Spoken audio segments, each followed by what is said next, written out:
Hey, look at that. Here I am. And this guy right here. Dale's driving. He's gonna be well, look at that. We can't even see Dale. I think he froze. Dale is gonna be yeah, there you go. He's gone. This guy.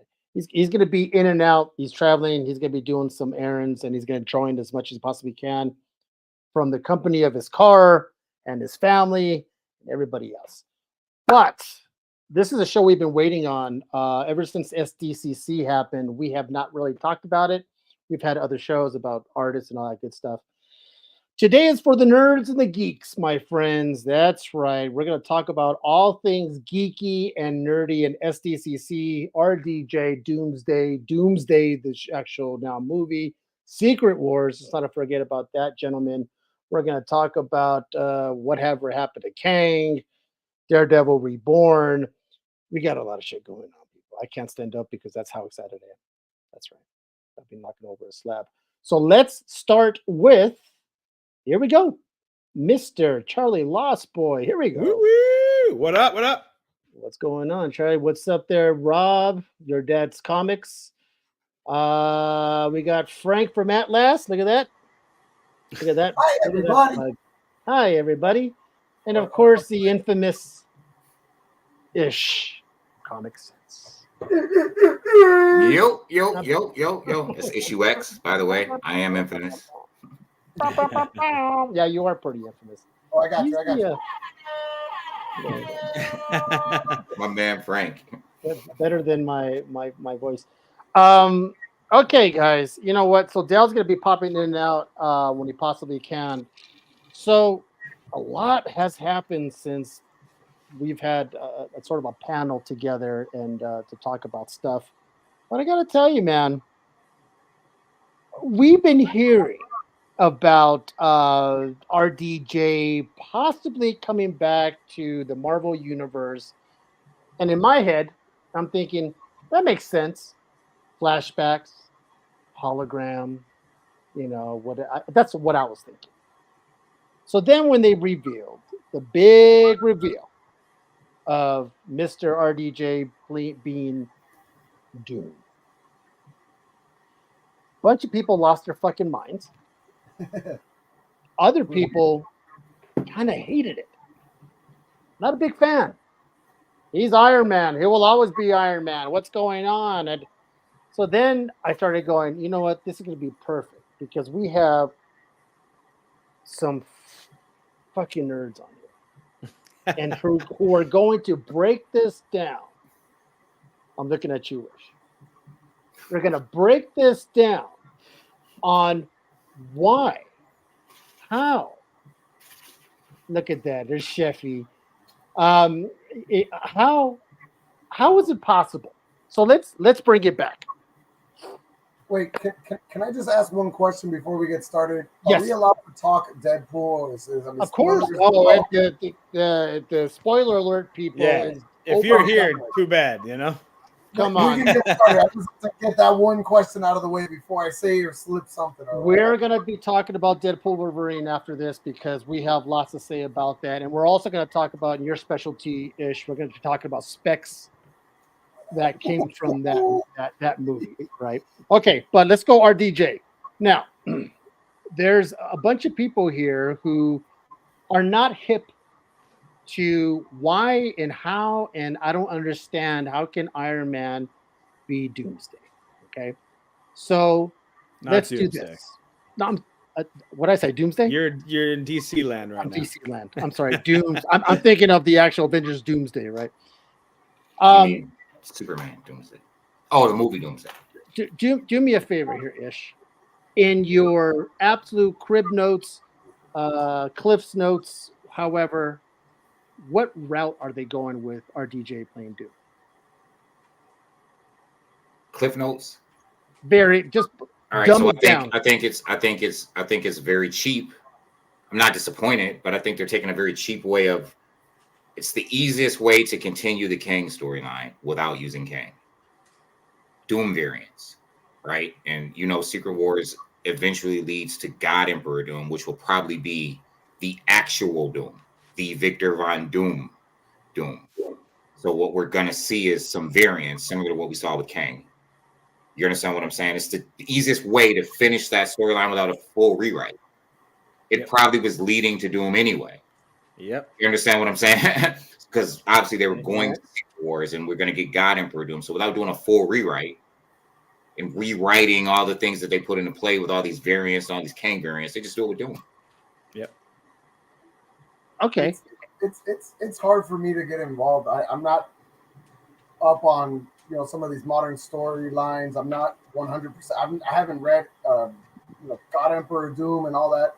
Maybe it makes sense, but from someone like on a outside view, where again I'm more into the vintage side of things, to me it was just kind of like, what the hell are they doing? Like, was there really nobody else? I'm on that side of the nerd spectrum, kind of like, really, guys? Like, I'm excited to see RDJ back. I would have loved him back as Iron Man, bring him back for some other variant storyline, whatever they're going to do, another timeline. If they're going to be able to work that out where it makes sense, and Tony Stark AI, right? Like if Riri comes along, I expected to see him as the Tony Stark AI. 100%. Right. That's what I was expecting when they were talking about having RDJ come back to the Marvel Universe. That's what that's what I was expecting. Now, so first, I'm gonna do this quick because I know everyone wants to talk. Ish, you couldn't have said that any more perfect. That was 100% what they're gonna do, hands down. I think we just talked about this backstage prior. It was like they had this line and they said, all right, Kang's out. We're just going to connect the dot of his missing and we'll just connect it. It's exactly where they're going. God Emperor Doom all the way. And I'm excited for it. We're looking at 2015 run was number 2, I think. Hickman, right? Yeah. So in that, you got Miles, you got Gwen, you got the people that everybody is hyped on already. I think it's the correct, I think it's the correct path versus, and I know that I'm like in the middle, versus all the old school. Okay, I'm back. It's interesting, right? And I don't want to cut you off because I love what you're saying. It's interesting, right? Because the first thing people think is RDJ is Iron Man. What are we doing? Yeah. And it's like, okay, Tony Stark is not going to be Doom when all this said and done. Right. This is just a variant. Yes. This is just a Doom variant. It will not be Tony Stark who is going to be Doom. But of course, that gets people talking, right? When you announce, and we're not going to reveal the storyline at a con, right? We're not going to just, it gets people talking, it gets people interested. Controversy is cash, so says Paul Heyman, right? Like people are paying attention. They're going to go watch it. Everyone could be like, not my Doom. You're going to be saying that at the theater, though. You're not going to be left out screaming, not my correct. Doom. You know what I mean? You're going to be sitting at the theater screaming that. Yeah. It's almost like what if they brought Steve Rogers back, or rather Chris Evans back as Dr. Doom? I mean, would people be okay with that also then? I mean, does that make sense? I guess in some because of the storyline, right? Yeah, there's at least some comic book ish to get involved there. Yeah, no pun intended. Yeah, no. Right. A lot of people fail to realize or forget because we are really comic book fans and so fanatic, right? Like we are armchair quarterbacks sometimes, so that we forget that there's actually 4 quarters. You understand what I'm saying? Like there's actually 4 quarters to the game. Yep. There's a story to be told. We're not just there's a story that we're just ignoring. We don't know what it is, but there is a story that they're going to tell to justify, or they just flop and it sucks and it is the worst. Hopefully we have faith and they're just going to tell the story and explain to us, because if it's just what we think it is, of course we don't want it to just be Tony Stark is Dr. Doom. Nobody wants that. I'm giving them the benefit of the Doom, of the benefit of the doubt that they're bringing RDJ back. I mean, after what Marvel has come out with, aside from Deadpool and a couple other whatever, is they're bringing back a character from a series that everyone actually enjoyed. I mean, Marvel was on that crazy streak, that 10-year streak, with a cast that included someone like RDJ in it. So I don't know if it's their attempt to try to bring back the balance and bring people back to, hey, all right, Marvel's back. We're getting one of our favorite actors, back into the MCU and, whatever. I don't know. I'm here for the ride. I'm gonna always support. Even some of their worst movies. I'm always gonna support. Yeah. I mean, I can't support Madam Web. I mean, that was a No. load of I'm gonna tell you what, Frank. I'm gonna go out on a limb and I'm gonna assure you of something right here now. If their goal is to make Tony Stark Doctor Doom, listen, that would be worse than making the Thing Asian. Like nobody would. We'd be done. Every fan. I'm not trying to be some type of way. I'm just being real. Like every fan. Yeah. If our first appearance of the real Victor Von Doom is Tony Stark, it's a wrap for the MCU. Yeah, like it's a wrap. Yeah. Nobody will ever accept that, no matter how they could write an Academy Award. Yeah. And as long as Tony Stark is Doctor Doom, we're gonna be screaming, "Not my Doctor Doom." Yeah. That's just, I promise you. And Marvel is aware of that. How much of this is well, I'm gonna go out on a limb and say cash grab? 100%, right? Absolutely. No brainer. Look at their conversation we're having right now. So you're Go ahead, Frank. We lose him? Frank, I think you froze up, my man. You're freezing up. Look at this guy. I think Dr. Doom got him. Frank, you're frozen. There you go. He's in God Emperor mode. Yeah. Frank, get off your 2G. I see everyone else froze up on my end. Yeah. No, I think is it me or is it Frank? He's struggling. He's struggling. You're struggling, my man. There he goes. Because what happened when they introduced him, right? The fucking crowd went insane. They lost their damn minds. Yeah. Right? Cash grab, cash grab, cash grab. Imagine if that movie blows.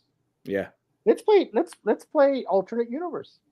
Doomsday, Avengers Doomsday comes out, and it's like Ant-Man 3 bad.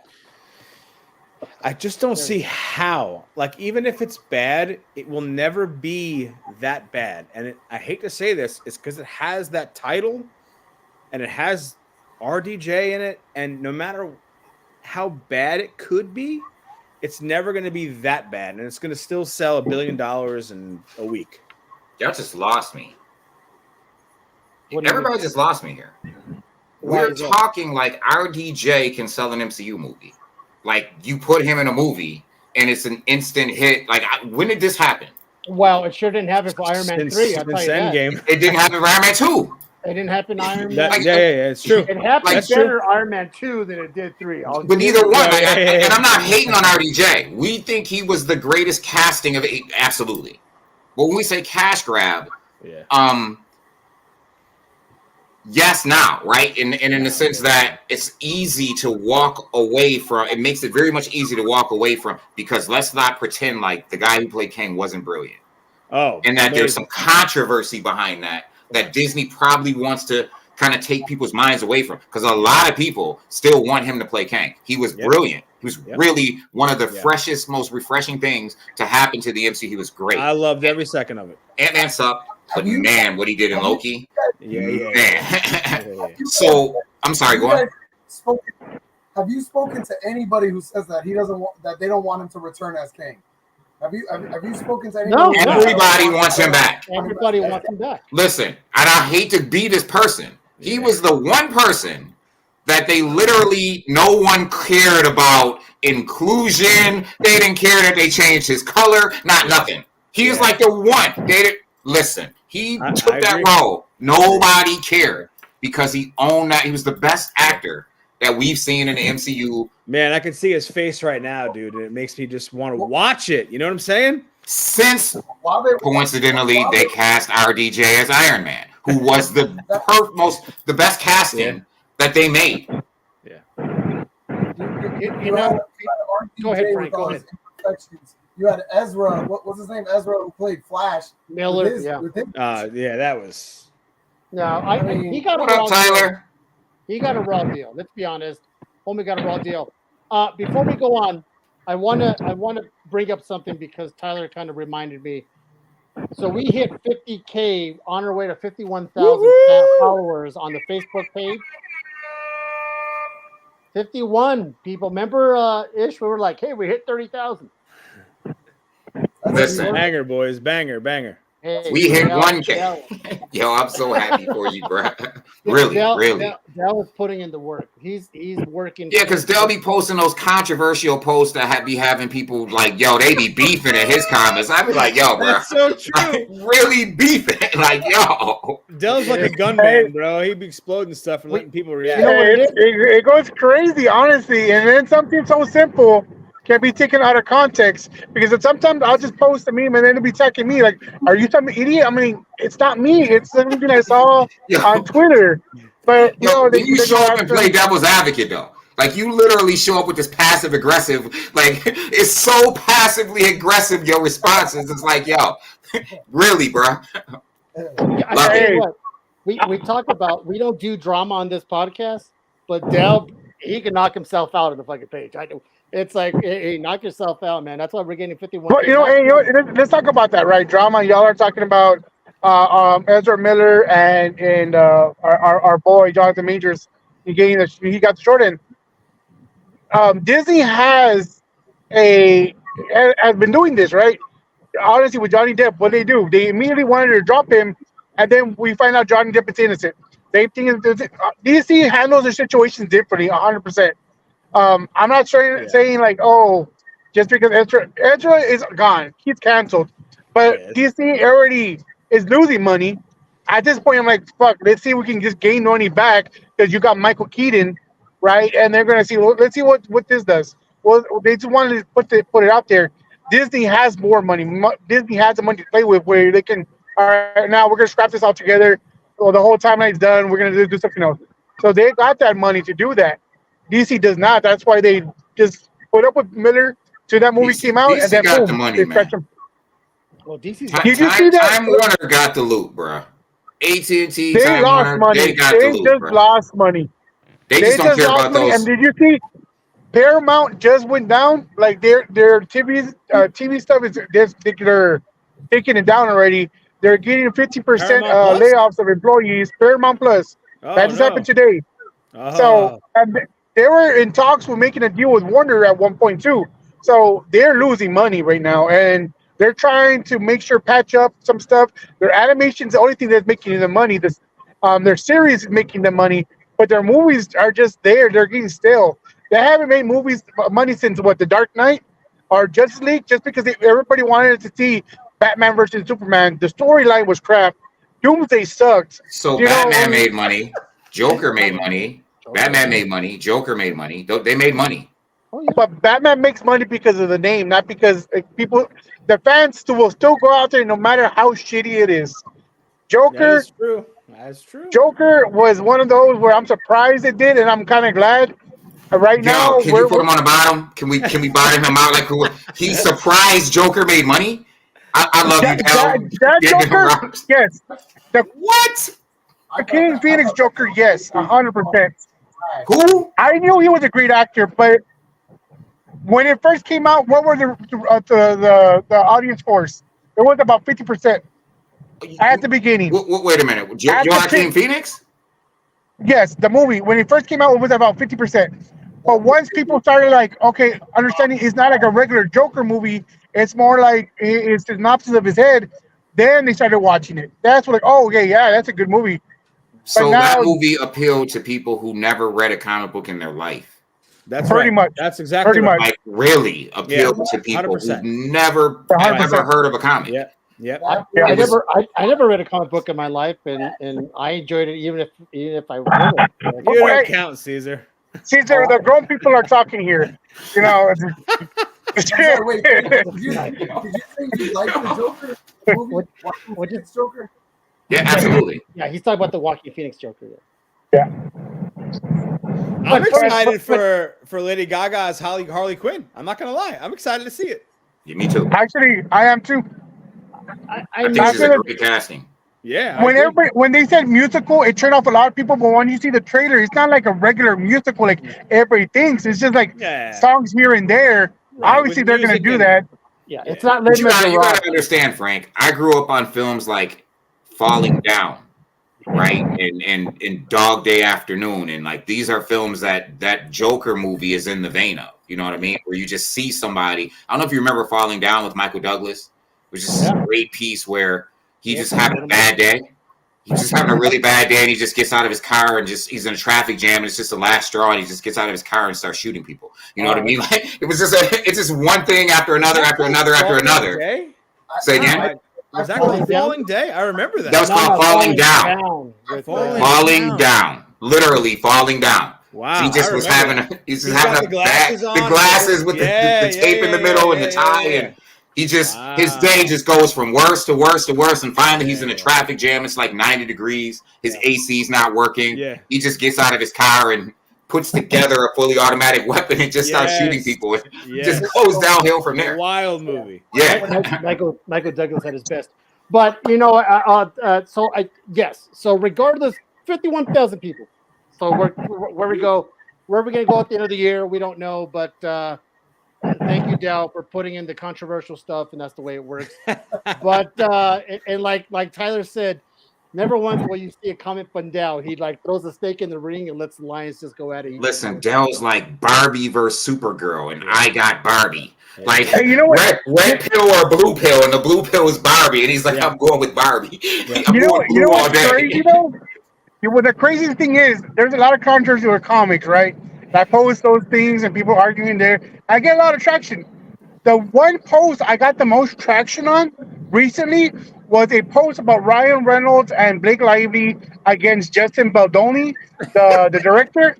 Women that never followed his page came out of nowhere from the woodworks and just fucking were mastering the way I typed. So many typos. You don't know what you're talking about. I'm like, dang, you know what? And I just let it be. You know what I mean? No, that's all over TikTok, bro. All over TikTok. Oh, it is. And that's it's one of the few things I rarely talk about movies like that. I'm like, oh, I saw this article from Variety, and I posted it, and dude, they're like, I saw the interview. That's not what I saw. You gotta read between the lines. I'm like, bitch, fuck you. Like, well, it is what it is. So I'm gonna go around the table here and ask. And we're gonna start with you, Dale, first. RDJ as Doom, like, yes or no? Hell yeah, I love the fact. I mean, honestly, he has range. You know, he can play a lot of characters. I love him in Sherlock Holmes too. He's a great actor. Obviously, in Tropic Thunder, he can play a black man. So that guy has range, right? Ish, don't get after me, Ish. But shaking his head already. It's just like I'm shaking. I can see him. My one good eye, and I can see him. Yeah, it's a great move. Obviously, you're gonna get people back into it. You're gonna get a lot of pushback from people who are like, no, this isn't that. Like, no, dude. Like, at this point, we need money back to Disney so they can start making all these side characters again. Some of these side characters were pretty cool. If it wasn't for all the money they were making, they would never made What If. I love the What If series. So shit, Echo was good, and everybody thought Echo was gonna suck. So I enjoyed it. Let's make it work. Well, this is what we're gonna hear. Okay, well, all right. So J Rob, he went full retard. Like my man RGJ said, never go full retard. We got Ditto and Danny, Angela. So we say no at the. So Angela, because you guys don't remember, Angela Gonzalez. She runs the. She helps. So we have Prairie Meadows in Texas, the nursing, the old folks home, as we like to say, the nursing home. I forget, RJ, because they all sit there and watch us every Wednesday night. All I love that, dude. That's awesome. They don't miss a show. Heck yeah. And Angela's always behind the computer, and they give her questions and answers, and she'll put it in for them. But we're talking, we had they even play the versus battles. We even play the versus battles. As a matter of fact, we had a guy who just celebrated his 100th birthday last week. And my team. And he was Team Dell. Yeah, we Team Dell. But anyways, so we have them, and I want every single one of them to go to the YouTube page and hit like. Yeah. Because there'll be like 400 people. Like and subscribe. Yeah, like and subscribe. Dell must be stopped for the RDJ truck. Yes. Straight out. Simple job. Okay. So this is the thing. Okay, Charlie, what do you think? Yes or no? Yeah, so I'll do this quick. It's 100% a yes for me, not because he's the final Doom, like Ish already said. He's gonna bring a lot of eyes Money. to this story, All right. and there will be a bigger picture here that I cannot wait to see. It's going to sell a lot of books because it should. It's going to drive a lot of attention to the movies and sell a lot of tickets because it should. It's going to be something big. I pray that it's as big as Endgame. That's a tall order. Frank, what do you think? Yes or no? Right now, it's a no. I'm gonna say it's too early to tell.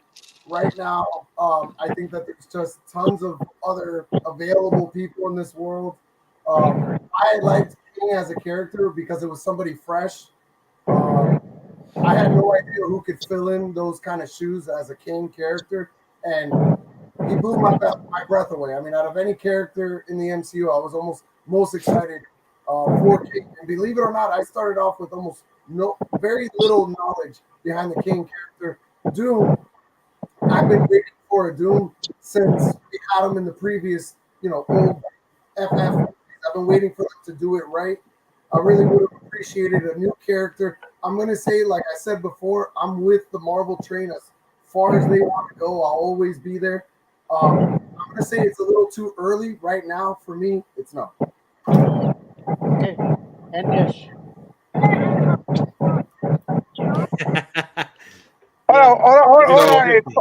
Hold on. It's real quick. Back to Angela's comment. Angela, make sure when they apply for the old folks home, they need to first apply and subscribe to us first in order to be accepted into old folks home, and that should work.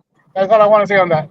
So I did a thumbs up and thumbs down. I love the last comment from Jason Robinson because that is truth. Preach, my brother.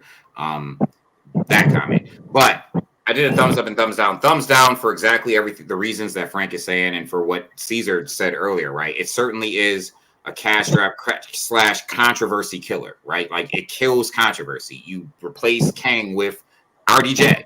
You replace the two most brilliant castings that you've done you replace the one most brilliant with the other most brilliant, right? The thumbs up, because I know that Dr. Doom, Victor Von, whoever that actor is going to be, is going to kill all these other Dooms. And we're going to get to see that. Like, we're going to get to see that. And that Victor Von Doom it will not be Tony Stark. It won't be. That'll be how we remove Tony Stark. Yep. And we're also going to get just a ton of crazy Doom storylines in comics. Like, we already have one set up right now where he's the superior sorcerer supreme, and he's the major baddie set up for next year, and we're just going to get tons of Doctor Doom inundated with it. Yeah. And when people go to buy these books, they're not going to find Tony Stark as Doctor Doom. They're just not going to find that. I'm sure that they're going to train him, but again, to me, it looked like RDJ, and it's not even that it looked like, but he looks really thin. Where I would love a meteor buffer kind of Doom, and I'm sure they're going to work on him, get him up to a buffier tone. But I felt like, he just doesn't look menacing to me. Like, he doesn't look like a villain. Right, he ain't Doom. He almost looks like Christian Bale as who was it? Gore. Gore the Gore, yeah. So Ish, you're saying, and let's see if I could speak and understand Ish. RDJ will play a Doom variant, but we're not going to really see the actual real Doom, because this is something Marvel would do. This is typical Marvel. They throw out something, give everyone all boners, and they all get all happy and shit. I don't have. And then they're like, well, except for Frank. But then they go, but wait, there's more. He's not the actual Doom. This guy is the actual Doom. We got you. Aha. Yeah. Aha. You are right. Yeah. You are right. You're very right. I didn't even think of that. Secret Wars will be a different Doom. Or maybe another character. I don't know. But definitely a different Doom by Secret Wars for sure. and Marvel can't say, people can't say, oh, you guys did a switcheroo. You told us that RDJ is gonna be Doom. He is. We didn't tell you what variant. I We think that didn't we'll tell see you. Doom. We will see Victor Von Doom in some iteration before Secret Wars. That's good. Good call. What if they kill like RDJ as Doom in the first like 15 minutes of the movie? That would be classic, wouldn't it? There's no telling. He shows up floating, and then they just wipe him out, and it's like, well, there you go. Everyone's like, we told you. Tony, he's back, and then all of a sudden another Doom rips him in half. All right, Yeah. we told know what you I'm he's going to saying? be Doom. We just didn't say Yeah. what. I mean, exactly- it only makes sense to me, to be honest with you. It only makes sense to me that the God Emperor Doom that is going to be the God Emperor Doom of Secret Wars debuts in some iteration in Fantastic Four. That could be, and that's well said. I think we see where's the best place to debut a real Doctor Doom? Right. A Fantastic Four. I know I know the subject is Doctor Doom, but I'm going to tell you guys this much. Since FF2, back with Jessica Alba, I've been waiting for a Doctor Doom. I think they did, at that time, such an amazing job with Silver Surfer. And then they shitted on us with that cloud of a Galactus. So now, so far, right, we have RDJ coming back as Doom. That's already like a red flag for me. They casted, and I'm sorry for all the women watching, they casted a female to be Silver Surfer. All right, when they announced that, I'm like, all right, we'll see where that goes. If they fuck up Galactus for me now, I don't know what I'm gonna do, guys. I just don't know what I'm gonna do. Okay, but Frank, let's put some pieces together here. First of all, go ahead, Charlie. No. I was just laughing because I understand Frank's take, but also understand I like to see a little bit of artistic change as we evolve here, if that makes any sense. So let's put some pieces together here. Let's kind of storytell, right? Let's pretend we're writers and not people who consume this stuff, right? So if we look at the Marvel playing field as it is right now, right? We have a movie coming out, Captain America film, right? Where we were left off in all of the last movie, we're left off still in the midst of this TVA storyline. So we know that there are several, right? Loki isn't even in let's call it the 616, right? Loki isn't even there yet. Yeah. He's not even in there, right? He's holding all the timelines together. So he's like in no time and all times at once, right? So we have this setup. So then we have a Fantastic Four movie, which we know is not in the 616. Mm-hmm. It is in another reality. Mm-hmm. So anything that takes place in that reality is fair game. Yep. Because it's not the 616 counterpart, right? Mm-hmm. So in this so when we're built up for Secret Wars, you don't read the comics. We're talking a series of comics, a series where all of these realities are crashing into each other and destroying each other. Hence, they create what they call them, not the Illuminati, but the counter to the Illuminati, the Cabal, right? And their goal was to go and destroy these other universes to save ours. We're gonna go destroy all these other universes. They end up crashing. Dr. Doom always figures it out, right? Yeah. He saves the day to his own advantage, and in saving the day, he creates an Infinity Gauntlet, and pulls all these realities together into one reality that he rules as God Emperor Doom. And rips Thanos' spine at the back of his head. And then you have Sheriff Doctor Strange, who's like his number one, and you get Miles Morales, and you get the Fantastic Four, who actually ultimately Reed Richards fixes everything. You see what I'm saying? So if you look at this landscape, we're going to end up with Fantastic Four stuck in this universe, right? That's how we're going to get our Fantastic Four. They're going to come from this reality, a la how Miles Morales came into this reality after Secret Wars. Anyway, I'm just looking at the landscape and I'm like, okay, y'all got it set up. Well, I can't be mad at Fantastic Four because you put it squarely in another timeline. Yeah. You can do whatever you want in that time. Right. You know what I mean? Yep. While I have you here, and maybe some of the people at home, what comic books or comic book series should we be reading? I know it's kind of speckish, but what should we be reading in order to maybe prep us for what Marvel or where they're going with these movies? He said it earlier, right? 2014, 2015, Yep. Jonathan Hickman. Hickman run, baby. Everything Hickman wrote in Marvel 2014 and 15 leads into this, what we're talking about. Yep. So you're looking at his ultimate run, his run on the Ultimates. Yep. You're looking at which all leads into Secret Wars. His 100%. run on Fantastic Four, which gives us the Maker, because that he becomes very important during it. All these characters, Miles Morales, they become important. But 100%. 2014, 2015, Jonathan Hickman Marvel. 100%. And if you're looking for Emperor Doom, number 2, guys. So if you're gonna spec on number 2, there's a couple different variants out there. I think I'm going to tell you though, the biggest spec that nobody's specking on from that Ultimate stuff is the Maker.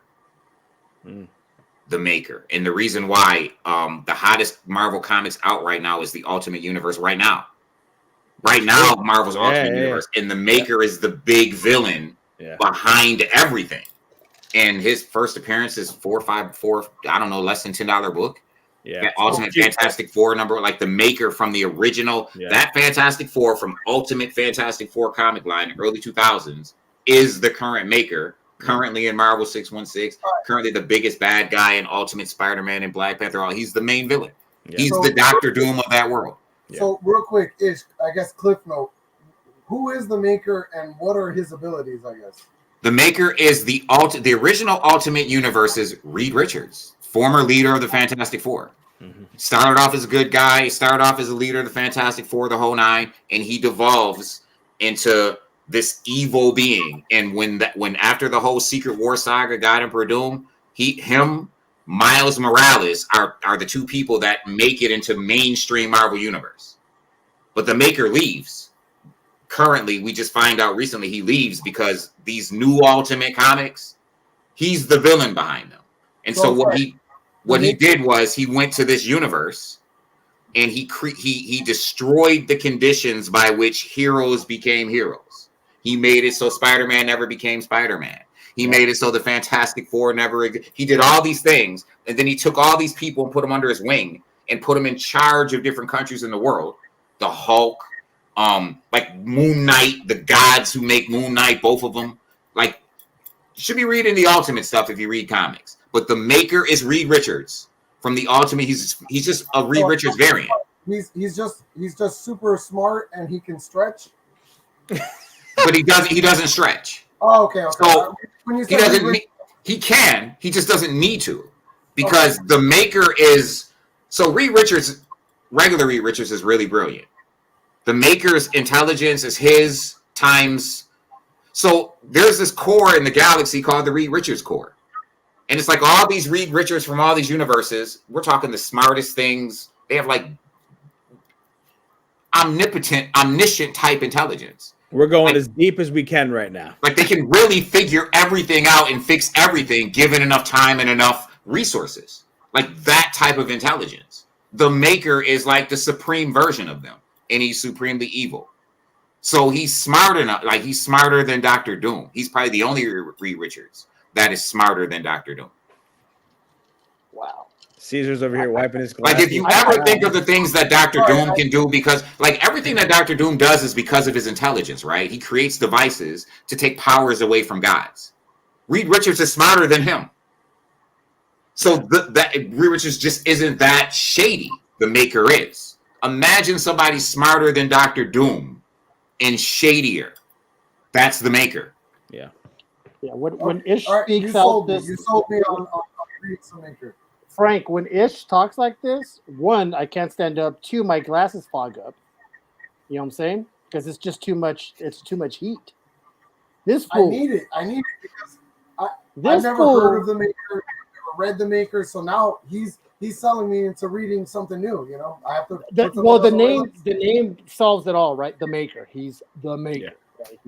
He's the puppet. It doesn't sound. It doesn't really sell. Like when you just say the Maker, I'm like, but yeah. So here's another side of things. Everything Ish said is perfect and wonderful for us super nerds. But we're talking about the major public. I don't think we're going to see the Maker on big screen at any point. Right. I think it's going to be just these big villains that everyone knows the name. When I say everyone, not like, you know, my neighbor across the street who's never heard of Marvel, but everyone who knows anything about this universe knows who Doom is or Galactus. Yep. Preach. It's never going to be the Maker, even though we would would love to see something like that, if that makes any sense. Is it because he's such a new character? It's because nobody who these movies are still made for mainstream people, right? 100%. We don't even got Reed Richards yet, let alone the worst version of Reed Richards to just consume right away. 100%. And that's why I keep telling people, I'm sorry to burst your guys' bubble, but we're not going to see a Midnight Suns. Sorry, not in my fucking lifetime. It's not going to happen. That brings up something really important, because I think someone mentioned Gambit earlier. A lot of people know who Gambit is, right? I don't think we're going to see a Gambit movie. I don't think so. Yes, I'm so glad we're not. No. I don't think so either. Frank, I saw your face when I said you won't see a Midnight Suns movie. The buildup you would have to do for a Midnight Suns movie, by the time it rolls out, I'll be joining the Prairie Meadows Club, watching myself on this fucking podcast, because it's not going to happen anytime soon. In my daughter's lifetime, I would have said there would have never been a Werewolf by Night. We would have never seen Mankind or Man Thing. I'm sorry. I mean, there's tons of characters in my lifetime that I thought I would never see. But nobody saw Werewolf by Night, but me and you and the hardcore Marvel. That's right. Everybody who watched Black and White and then color. Disney Plus has put out. I mean, best freaking anything. 100%. It was awesome, but nobody watched it but Marvel fans. Right. My brother, who works next to me, has no idea what we're talking about right now. I literally had to tell some of my friends, yo, it's a Marvel movie. It's a Marvel property. That's so that they would go, because they didn't know. I'm like, yo, it's a Marvel property. You know how many people don't know them? Really quick, Caesar, because to your point, I think I'm only halfway there with you, right? I think that if they were to say, here's Blade, here's Ghost Rider, here's Werewolf by Night, that's your Midnight Suns, I think that could happen and people would watch it. If they just said Ghost Rider, Blade, and that's what they pushed the movie on, Ghost Rider, Blade, Werewolf by Night, people are like, who's this werewolf guy? But they recognize Ghost Rider and Blade and probably show up to watch it. Yeah. Listen, you can put Man Thing, you got Ghost Rider, you can get Morbius somehow. I get all of that. But I just don't want to see that. Yes. But in order for them to do individual movies or a TV show, yes, they've already introduced Moon Knight. They have yet to do a new Ghost Rider. Fucking Blade, that's been, who knows, 2026, 2027, whoever the hell that's going to happen. Yeah. Then they have to do a proper Man Thing. Then they're going to have to do a proper Morbius. We're talking about they want to do a full, well, I get it. I know what you're saying, Frank. I didn't mind the Morbius movie. It wasn't as bad. All I'm saying is they would have to, kind of like what they did with the Avengers. They did an Iron Man, they did a Thor, they did a Captain America, and they introduced this and they introduced that. Then they finally brought him into the Avengers. It's gonna take a long ass time. Very long. I gotta backtrack. I disagree with you completely right now. I'm thinking about this, and I'm thinking about some comments, and nobody was looking no one ever said, "Hey, we're gonna see a Guardians of the Galaxy film." Hold on, wait a minute, hold on. Let me add to that. No one ever said we're gonna see Black Knight. Black Knight, Eternals.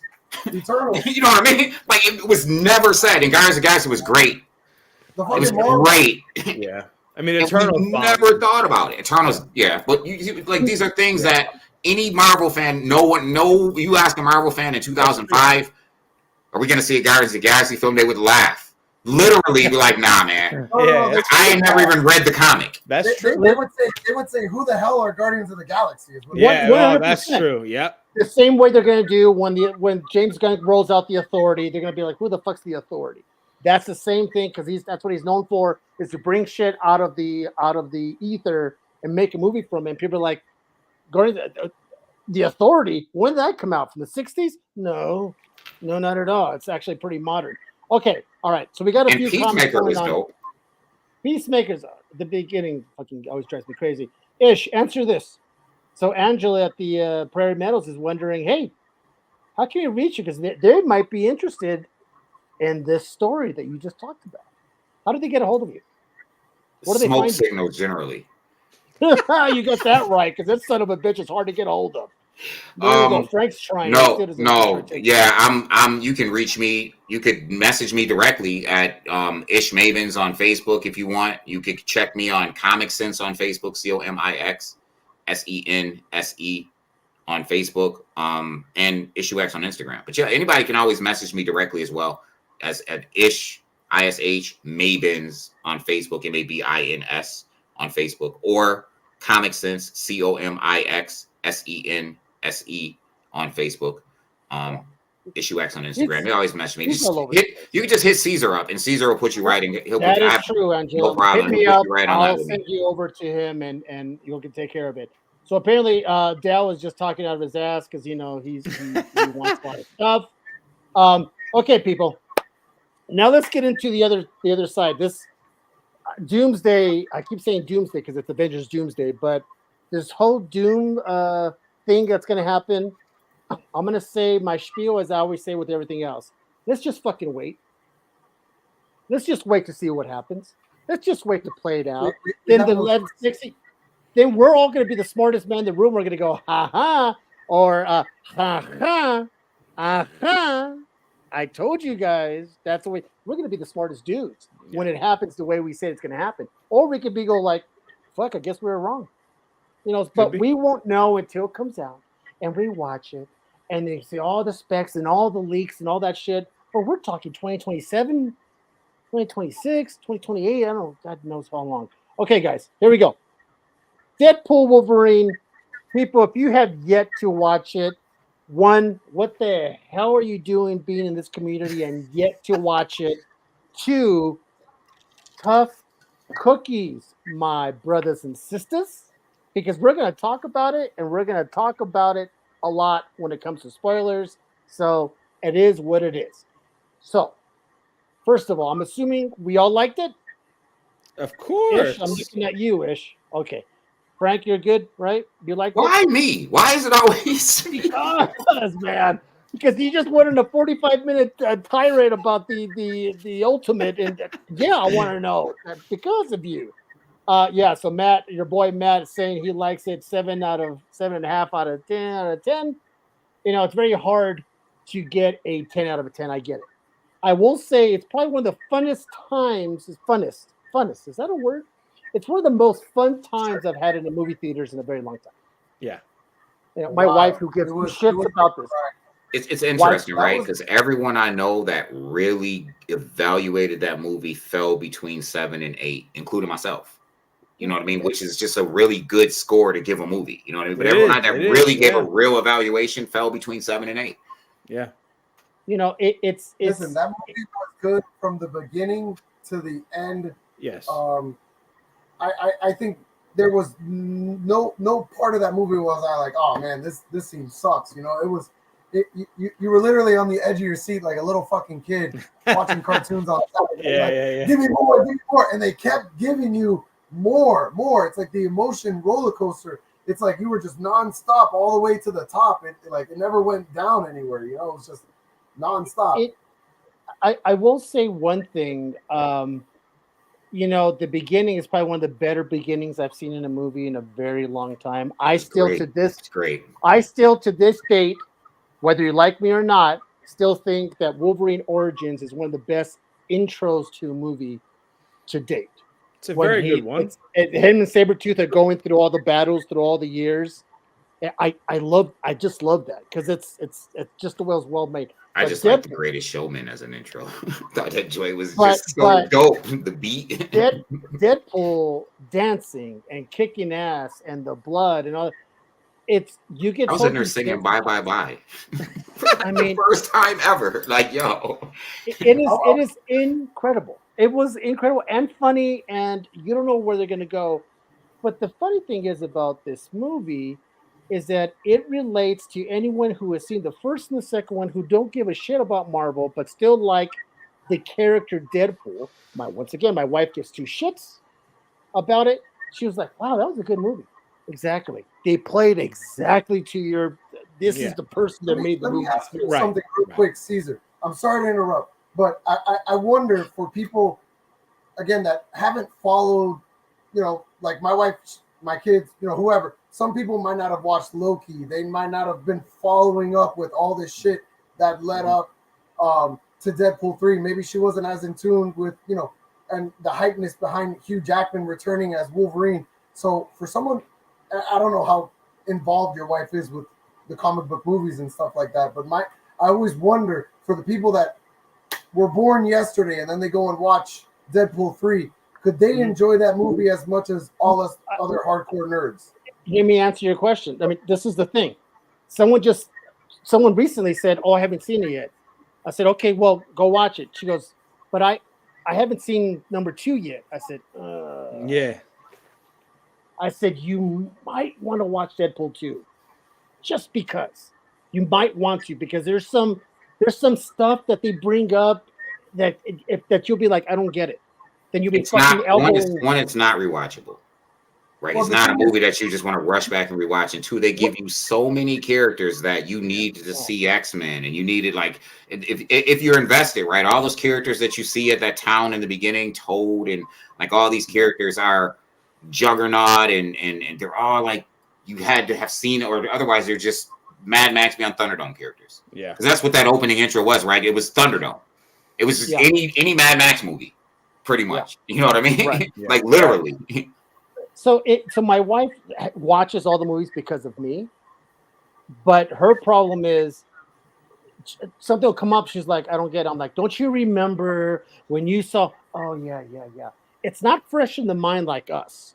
We get the reference like this. For people who have seen the movies but do not retain, they kind of need a little kick in the head. You know what I'm saying? To kind of go like, oh yeah. I remember that. Yeah. But it's very obscure sometimes. Where you're like, don't you remember Loki season 2, episode 4? Yeah. When fuck no, they're gonna be like, no, and that's I hate to say that, but a majority of that is not for them. It's for the small of us. It's we want to see that kind of stuff to go, yes, that's the best Easter egg. Yes, this, that, and the other thing. But everyone else is just enjoying their Ryan Reynolds and Blake Lively life. You know what I mean? They're enjoying. I really loved the Mad Max appreciation. I really thought the first time I saw Cassandra Nova, it was going to be who she was just going to jump down and be like, "Who runs Powder Town?" Like literally, like the Beyond Thunderdome reference. Like I thought that was. It was just really. I love that. I love that aspect to it, though. So we can all say that people can enjoy that movie. Maybe for some people. Whatever. Anyways, whoever's watching. So we can say that Deadpool 3 is an enjoyable movie, even if you haven't been following along with Marvel movies for the last however many years. You can I would enjoy agree, Frank. Deadpool 3. 100%. But they would at least Loki as much as Loki at least, because the old TVA thing, it's saturated in that movie. So they would have to know what the TVA is. Without them knowing that, they'll be like, I don't get it. What's this doors opening? Why are they able to go in and out? Who's excellent point, because that was the whole basis of the movie, right? That's the whole basis. I wondered about it during Spider-Man, right? No Way Home, right? I'm like, can people appreciate this movie as much as all of us that have been around with the Tobey Maguires, the Andrew Garfields? Can they appreciate this movie as much as they'll probably enjoy it? They'll like it. They'll say it was badass, but could they really, really appreciate it? And not that it matters, but I just wonder overall, like, are people just watching this movie like, man, this is dumb, like, whatever, yeah, it's Hugh Jackman. Henry Count, or again, spoilers, but, Henry making an appearance as Wolverine, like, people are probably like, who the fuck's that guy, like. It is. There were so many things on there as a fan that we were like, oh my, I went with a buddy of mine, and I was elbowing him. I'm like, oh, I couldn't do that with my wife. I couldn't elbow her. She'll kick me in the head. If right? Chef's But the whole time I'm hitting Chef and the dude next to me, I went and watched it with Chef in the theaters. And I'm like, dude, look at it. And I'm like, oh, right. If I went without him, my wife would be like, I don't get it, man. Explain it to me later. I'm watching a fucking movie. Nah, man. If it's a movie like that, I can't go to the theaters with anyone. I had to go with somebody, but I choose to just go by myself if it's something that I really want to concentrate and focus on. Oh, because you don't want to be like, hey. Right? Yeah. I mean, I went with someone, a friend of mine, but Yes. So to anyone who's saying I haven't seen Deadpool 3, so I need to go watch other movies, I suggest at least if you haven't seen it, obviously Deadpool 1 and 2, and go watch at least Loki. That explains the whole TVA. Then you at least basically get it. And then you'll see some cameos that you might have seen back in the day. Now, I will say, one of the very first times, I will say this is kind of cool. Very cool what I did like about this movie. I have one so much, my mind's going a mile a minute.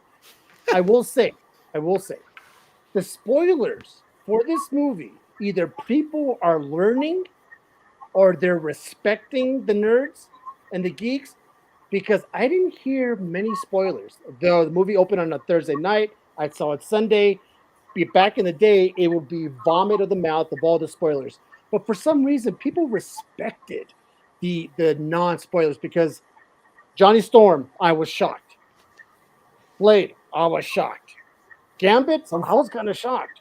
I was so not Blade? into Wesley Snipes coming out as Blade. I mean, there was some stuff I was like, damn. I got goosebumps when I saw freaking Wesley Snipes come out, dude. And he looked like Temu Blade, but he was Blade. Like he did. He literally looked like bootleg Blade. Like he did. I gotta ask you specifically, Ish. Wait, this guy, I forgot what year. Ish, when Hugh Jackman put on the mask, I gotta know, what did you do? How did you feel? What was going through your mind at that moment, dude? When he pulled the mask on, so I didn't.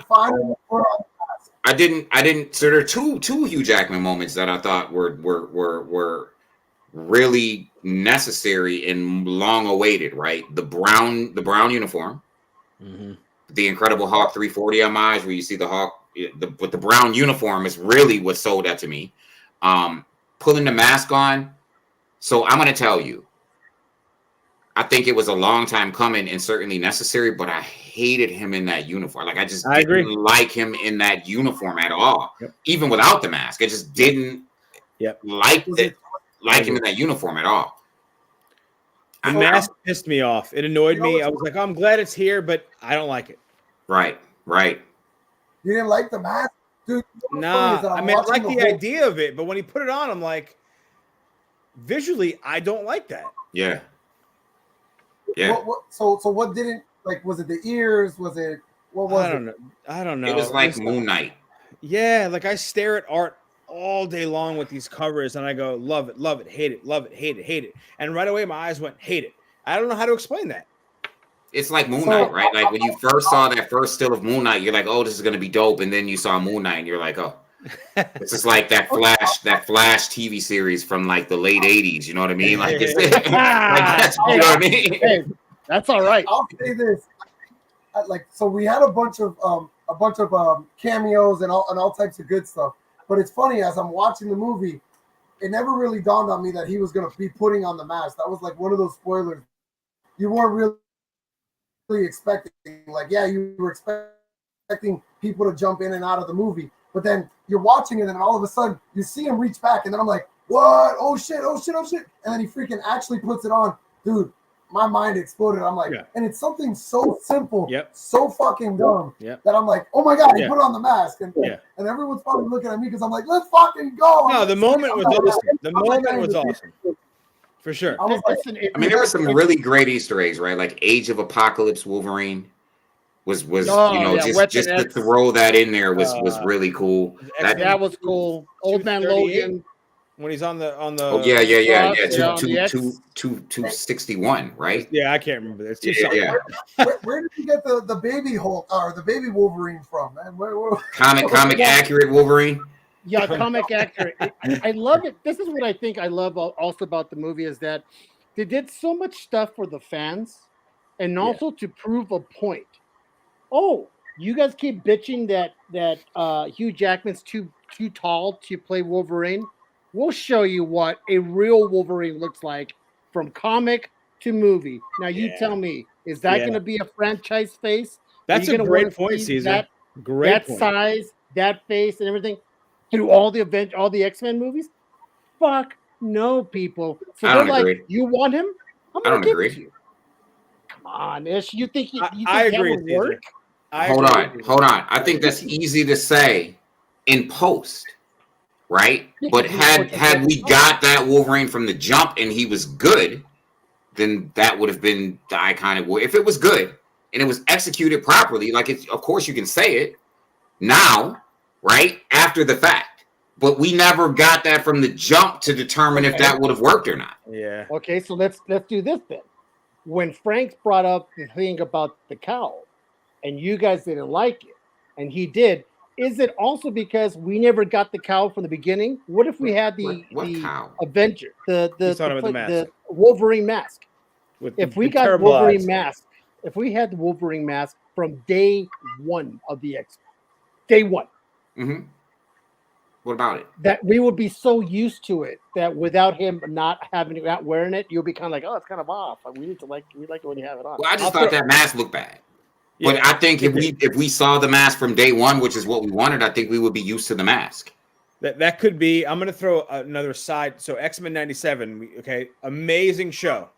I will say when I'm watching it and watching Wolverine walk around shorter than everybody else, I go, do I remember that as a kid? Because it bothered me.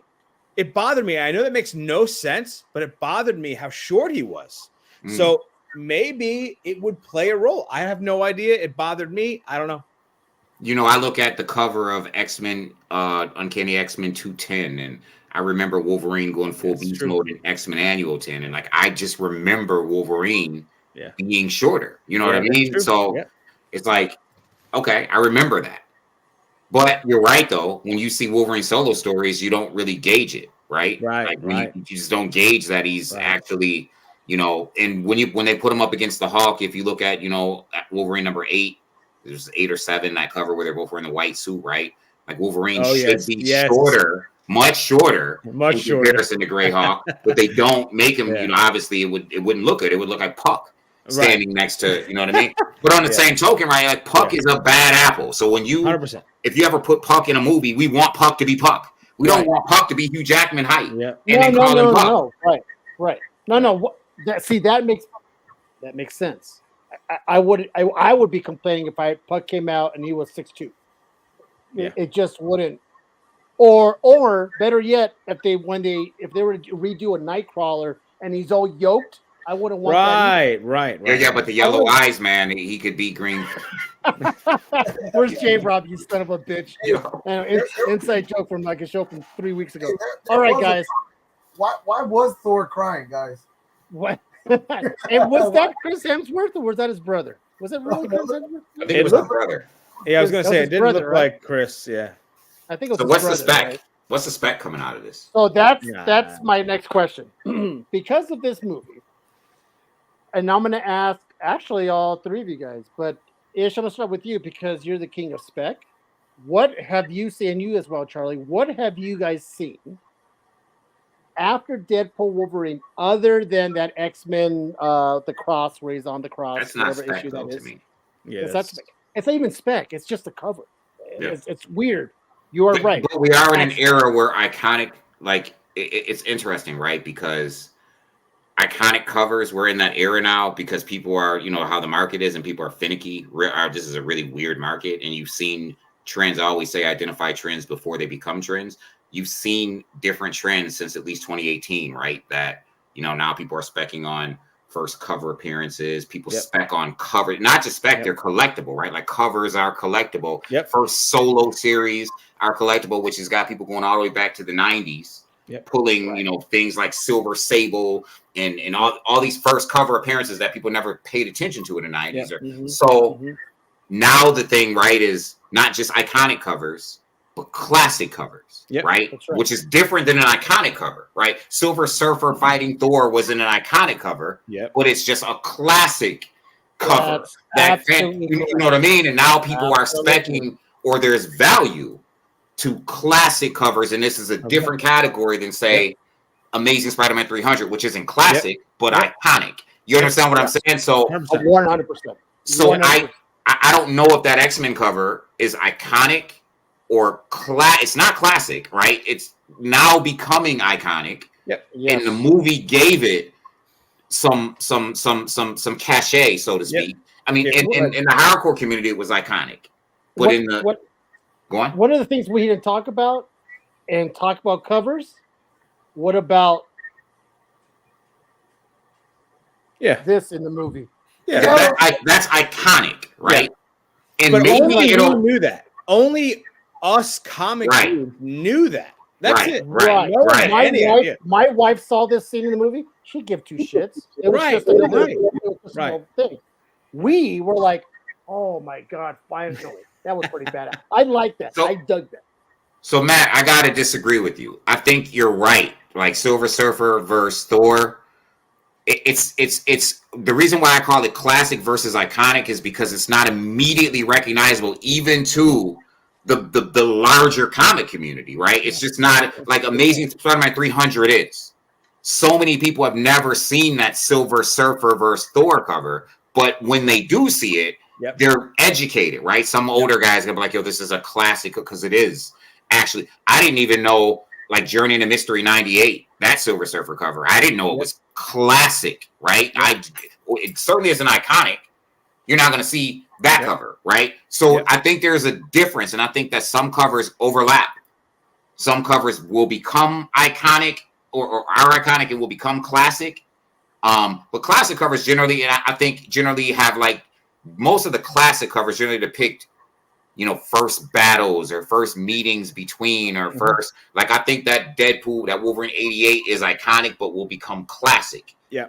A classic as well. But so for me, just a really quick, what I think is spec worthy from it isn't the covers, isn't any other thing that you look at Key Collector, there's just tons of stuff that people are running to buy because of X-Men 97 and because of this movie. There's only two things that I think are worth looking into because of this movie, and one of them is the jury's already out, and that's just Nyx number 3, because they left her in not necessarily the 616, but they left her in the Disney movie relevancy by leaving her where she is. And you notice that they didn't take the other characters and pull them along. They pulled her along specifically, and then the other character has always been Vanessa, who is Copycat, the girl that he actually really loves, who is Copycat, who is a major character not major, but is a character in Marvel 616 in comic books as Copycat. I always like that character. I always like Affordable Spec, her first appearance. Yeah, but Ish, wouldn't that book have taken off when Deadpool 1 came out?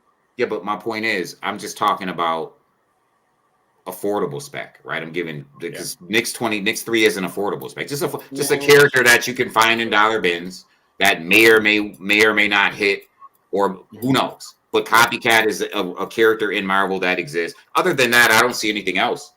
How about all the Deadpool variants? The pirate Deadpool and It's done. Ran its course. Yeah, the character that you should be that's really a modern age, right? There's modern age next gen grails, so to speak. Your Ultimate Fallout 4s, your EOS 2s, your Nyx number 3s.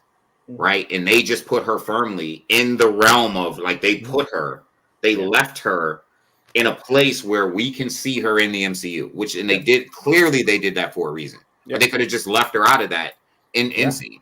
Yep. Yeah, Matt always hates the NY. It's NYX. It doesn't matter. Yeah, you gotta say it quick. Nobody says we're just trivializing. You know what I mean? Everyone says Nyx.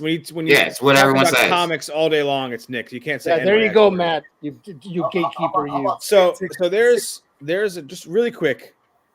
We have evolved from what is inside the book being the biggest part. So ASM 300, I'll bring that up because it was brought up. We know why that book is important, but the world we live in knows that book is important by the cover. And the cover is what sells that book. I have people come in the store all the time and they go, hey, do you have that book where Spider-Man is in the circle? They have no idea. There's 50 no idea. Which one? Yeah, right. They have no idea why that book is special, but it's that cover. So art is transformed to being, in my opinion, and what I do all day long, as being 51% of what moves these books and what makes the value increase. So when you have Wolverine doing this in the movie, that we understand, and we already know that that cover is iconic, but it has become part of or and majority of the reason why these books move, in my opinion, from what I do all day long. What about you, Frank? What have you noticed in your sales? I mean, I've noticed in your sales, Frank, that iconic or now becoming iconic X-Men Wolverine on the X can't stay. It can't stay on shelves. People love it. I'm not gonna say a dollar bin book. It was always a cool It wasn't cover. a dollar bin book. Never a dollar bin book, but it was a cool cover. It was a cool cover. It was a $15 book. We were kind of talking about this before the show, right? We were kind of lightly touching something that these movies are bringing back, right? We were talking about whether prices were going to be going up or down, but we were talking about what these movies do is they help sell these books, right? I mean, not that the prices go crazy high, but some books like that, that Wolverine being crucified, so many times I sell that book tops maybe $10 a book, whatever. I'm seeing it on Facebook now. People are asking 50 bucks for it and stuff like that, and people are claiming it. I'm like, holy shit. So what I can say is that the movies are helping sell these iconic classic covers faster. Not that, again, sometimes the prices go up. It all depends on the buyer. Some people don't know the market. They don't know what they used to sell for. They just want it, and they'll get it. They'll pay whatever it is. But what movies do is they help sell these books that people didn't know about. Now they do. And especially with Deadpool, you had them literally exposing these covers throughout the movie, where we don't get that in most movies. You don't literally get the cover of the comic book in the movie or in the show. You might get the character, but you don't get the literal Wolverine being crucified during the movie and stuff like that. What's really interesting, right? Because it's a double-edged sword in that on one edge it's sustainable, and on the other edge it's not sustainable. And what I mean is, you're never going to be putting it for a down payment on your car on an X-Men 251. 100%. Like, it's never going to happen 100%. In any grade. However, in a run of X-Men 2 to 300, well, you now, with an X-Men 251 in there in high grade, you've now made that run more valuable. Right. You know what I'm saying? Because X-Men 2 to 300 is a great run already. And now that the 251 is, kind of ringing bells, it's already a great run, right? Starting with 200, 201, 211, 210, 11, 212, 221, 222. Like, you can just keep 239 to Inferno, 244, 266. Like, you can just keep going with how great 200 to 300 is. Right? And now you take a 251 that people are trying to sell for 50 to 60 bucks. It only adds to the value of that run. Well, I tell you what, this is a good segue, and I'm going to leave it up to the panel. We could talk about one or two things. You can talk about where we are now with the fluctuation of the market when it comes to selling and flipping books, or we could talk about Daredevil Reborn. What do you guys want? What's the crowd want? Yeah, what do the people want? What do you guys want? I just want to say something really quick. When we talk about this iconic covers, it's interesting, right? When we're talking about X-Men in particular, and that particular cover, you look at Uncanny X-Men 207, right? And the price on that book, just because the cover's iconic, the one where he's cutting down the page, it's like a $15, $20 book, right? Which nothing happens in the book with it. He stabs, nothing major happens in that book. For it to be a $15, $20, but it's just the cover, him cutting down the page. If they'd have showed that in the movie, we'd probably be talking $50, $60 book. If they'd have showed him cutting down, breaking the fourth wall and just cutting down the, you know what I mean? That's my point. The cover art determines, for the most part, how these things fly off the shelves. You judge a book by its cover, man. I mean, there you go. Okay, and that cover specifically, though, you guys were just talking about. I love that one. It's a John Romita cover, if I'm not mistaken, right? Yeah. That one and ASM 238. I always just love them side by side. I always compare them super close. Cover being ripped, Spider-Man being ripped. You got the stripes in the background. it's always cool if you can grab both of them and put them side by side. I don't know. It's not a huge take, but one of them is affordable and one of them is, one of them's tough. Well, I tell you I what. want tattoos in it, and I want the thing, the full stuff. So let's do this. Let's talk about the price of the market of the books. And now let me say that because we can always talk about Daredevil Reborn because we're gonna get more details and talk about things. I'm excited for Daredevil Reborn. No, I think we're all excited to see Daredevil come back, kick some ass, and they're gonna introduce White Tiger and Fist is back. I just hope we get the Kingpin we got on Netflix. Yeah. I just want the Kingpin, baby. Now they're saying the Kingpin is gonna be, from what I understand, they're gonna be gritty. This Daredevil series is gonna be gritty. They can't R gritty. Yeah, like they can't Netflix gritty. Okay. Like Netflix gritty. So if they did what I want to talk. Yeah, let's go dead. Let's go dead. All right, that's fine. So I'll tell you what. If Disney already went all out with the shit they pulled with Deadpool, they can do all out with the shit they pulled on Netflix. They can bring that to Disney. Now, Echo there was some pretty intense pieces in Echo. Sure. So I completely forgot about Echo. I dug Echo. I kind of liked it. I like the whole Native American thing about it. What they did, so I was good with it. I thought Echo was the perfect sample size. Like, give everybody exactly what we need. Tell exactly the story we need, and that's it. 100%. Echo was like this for me. In two. Really, I enjoyed it. It was good, but I will say one thing: if they nerf Daredevil, it won't work. That was probably the best thing about that show was his one cameo, I think, in the first episode. And after that, what makes you say they're gonna nerf him? No. I said if they do nerf them. So how do you nerf a guy that's nerfed? What I keep hearing about Daredevil Punisher is it's supposed to take place during the blip. That Kingpin is in control, right? I mean, we lost half the population. I guess Daredevil wasn't blipped out. And you're going to get that team up of Daredevil, Punisher against a crazy-ass crime wave.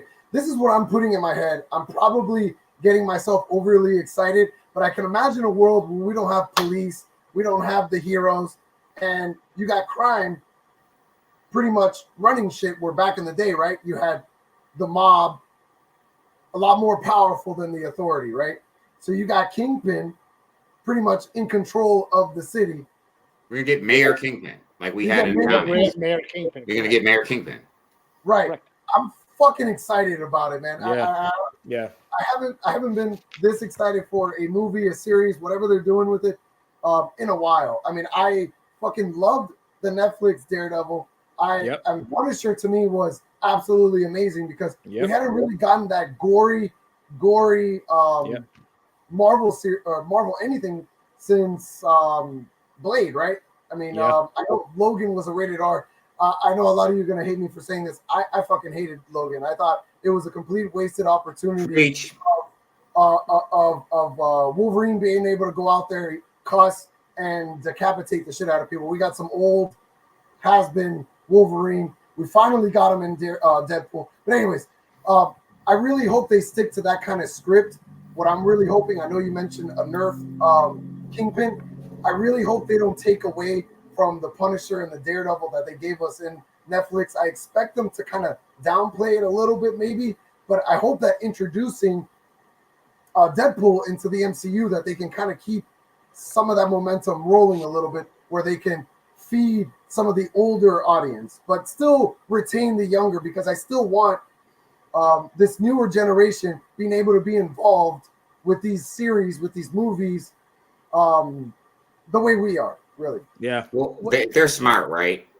Because we already got Disney being subliminal. right? Disney subliminally showed us people dying on screen. They started in Obi-Wan when Darth Vader just popped up and just killed everybody. He's just straight murking people, with men, women, and kids. Yeah, and they yeah, just yeah. like slowly started integrating and showing us these things. And then PG-13 capacity, right? Yeah. And then even, I know people hated Secret Invasion or whatever that Samuel Jackson show was, but people got murked out. Like people got killed in that joint. You know what I mean? And then so we're progressively seeing Disney integrate these things into these TV series. And I just wanted to say real quick, and I'm done. In the comics, which is why I'm so happy for this, right? In the comics, right, this whole Mayor Kingpin storyline ended with Mayor Luke Cage. So it speaks to some of the like, where are we getting the rest of these Netflix characters? You know what I mean? That's so, to me, I'm kind of excited. Yeah. So I will say, what to answer your question, Ish, when you said, well, how can they nerf someone who's already been nerfed? I wasn't exactly talking about Daredevil, because they're bringing Punisher back in Daredevil. When I say nerf, I kind of mean Punisher.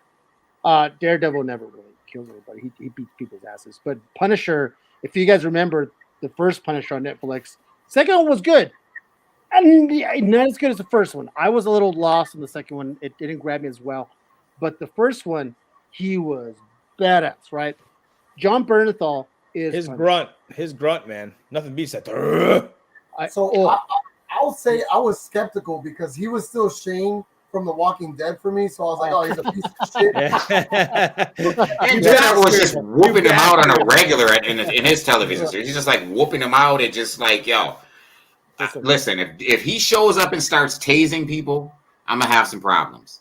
Like really have some problems. And then I thought he was like a little bit maybe too small to be Frank Castle. I know he's built. I'm not saying he's not, jacked or whatever, but I always thought he would be more, to me in my eyes, more of a Wolverine size character as opposed to Frank Castle. Short fella. Because remember, the Punishers that we got were these bulk dudes, right? From Warzone. Dolph Lundgren and is that what you talk about? Like we had, what's his name? Kevin, what's his name? Janie, Thomas Jane. I forget his name. Yeah. They need to do a multiverse thing and just bring them all in. They were huge. They were, these jacked, freaking tall Punishers. And then I'm like, is he going to be able to, fill in those shoes? So the first episode when he's kind of being like all depressed, Frank Castle, I'm like, oh, fucking Shane. You know what I'm saying? But then the show started growing on me. When he grabbed that sledgehammer, I'm like, okay, now we're seeing some shit. I wasn't expecting that kind of brutality. Like, you know what I mean? Again, I'm thinking Marvel in my head. I'm thinking Avengers and all this shit, and I'm like, oh wait, Netflix is turning the fuck up. Like they're letting shit go. And I still like that. Like, even though they weren't integrated yet, we were still getting those MCU references, right? Like they were still kind of, integrating what was going on in the MCU to the Netflix shows and things like that. They talked about the Battle of New York, right? They have alluded to it several times in the Netflix shows, which was what happened in the first Avengers film. Yeah. Right, which I thought was like super freaking cool. Ish, you brought up Luke Cage. I'm just gonna say this out there. Huge Luke Cage fan. I think that was also, I'll say that was, probably my third favorite, being Punisher, Daredevil, then Luke Cage. Luke Cage, the series, actually made me a huge Heroes for Hire Luke Cage fan. I say it all the time during my live sales. Probably one of the best origin, first appearance characters on any book. I love Hero for Hire #1, and I was really, really hoping that they were going to continue the Luke Cage series. I thought they did such a great job, and that show alone made me a huge fan. I really hope they bring him back. Whether they bring back that same actor or not, I hope they bring Luke Cage into the MCU. And I think speaking of which, Mahershala Ali plays two characters in the MCU now, right? Of a down to earth character. He played Cottonmouth and Blade, right? Played Bushmaster. Does he? Mahershala Ali. I thought it was Cottonmouth. Was he Cottonmouth? I thought he was Bushmaster. Oh. It was Cottonmouth. Bushmaster was season 2, which I never saw. Season 2, I heard it was not great. I never saw. He was Cottonmouth, and then he became. Now he's Blade. Yeah, I never saw the second season of Luke Cage. Someone says it's not that great. It wasn't whatever. It's better than Defenders. You know what? Way better. What I'll say is, no matter what, if you're in the comic industry, and I tell everybody this, I have to watch everything. I have to watch anything comic related. I even had to watch what's this guy? John Carter of Mars. You know, I don't know if you guys even knew that. Yeah, I didn't mind. I don't mind John Carter of Mars, man. It was all right. It was all right. I'm sorry, bro. I couldn't watch Inhumans. I could not do it. That I didn't watch. I did not watch. I couldn't watch that stupid Shield television show. I could not do it. I watched every episode of Agents of Shield, and I'll tell you this. Some episodes were actually pretty dope. I love that we did get a little Ghost Rider. You know what happened is that it was in between times, but we didn't have like movies or TV shows. So it was like, all right, let me watch something Marvel related. The show was, I mean, realistically dumb as fuck, but I became like a Quake fan because of that. I didn't even know who Robbie Reyes was until I watched that show. Like I said, my pulse on modern shit is so messed up. I mean, I'm still reading Golden Age, Silver Age books. I'm probably will never get around in my lifetime to reading much modern, but it put me onto, Robbie Reyes, and I think he's a badass character. Whether I think we're gonna get Johnny Blaze in the MCU. Probably. There you go. No, we're gonna get Robert Downey Jr. as the next Punisher. We'll get Robbie Reyes. We'll get Robbie Reyes. If we get a Ghost Rider, we're gonna get them all. All of them. Yeah, because they're gonna check all the boxes. So we'll get Robbie Reyes so that they're gonna check all the boxes, and then we'll get Johnny Blaze as like old school Ghost Rider. Danny Cash. We'll get Danny Cash. We'll get it. We'll get them all. We'll get the old Western Ghost Rider. Are we gonna get Slade? Are we gonna get Slade? Who's Slade? Carter Slade. Carter Slade. The Western. And the Western Ghost Rider. Wow, I don't know what you're talking about. What are you guys talking about? I know you're talking about like Ghost Rider 3. Bring it down, Caesar. Is it Ghost Rider 3? Could we not bring it down? I'm gonna bring it down. Is it 2 or 3? Could we not? Is it like 4?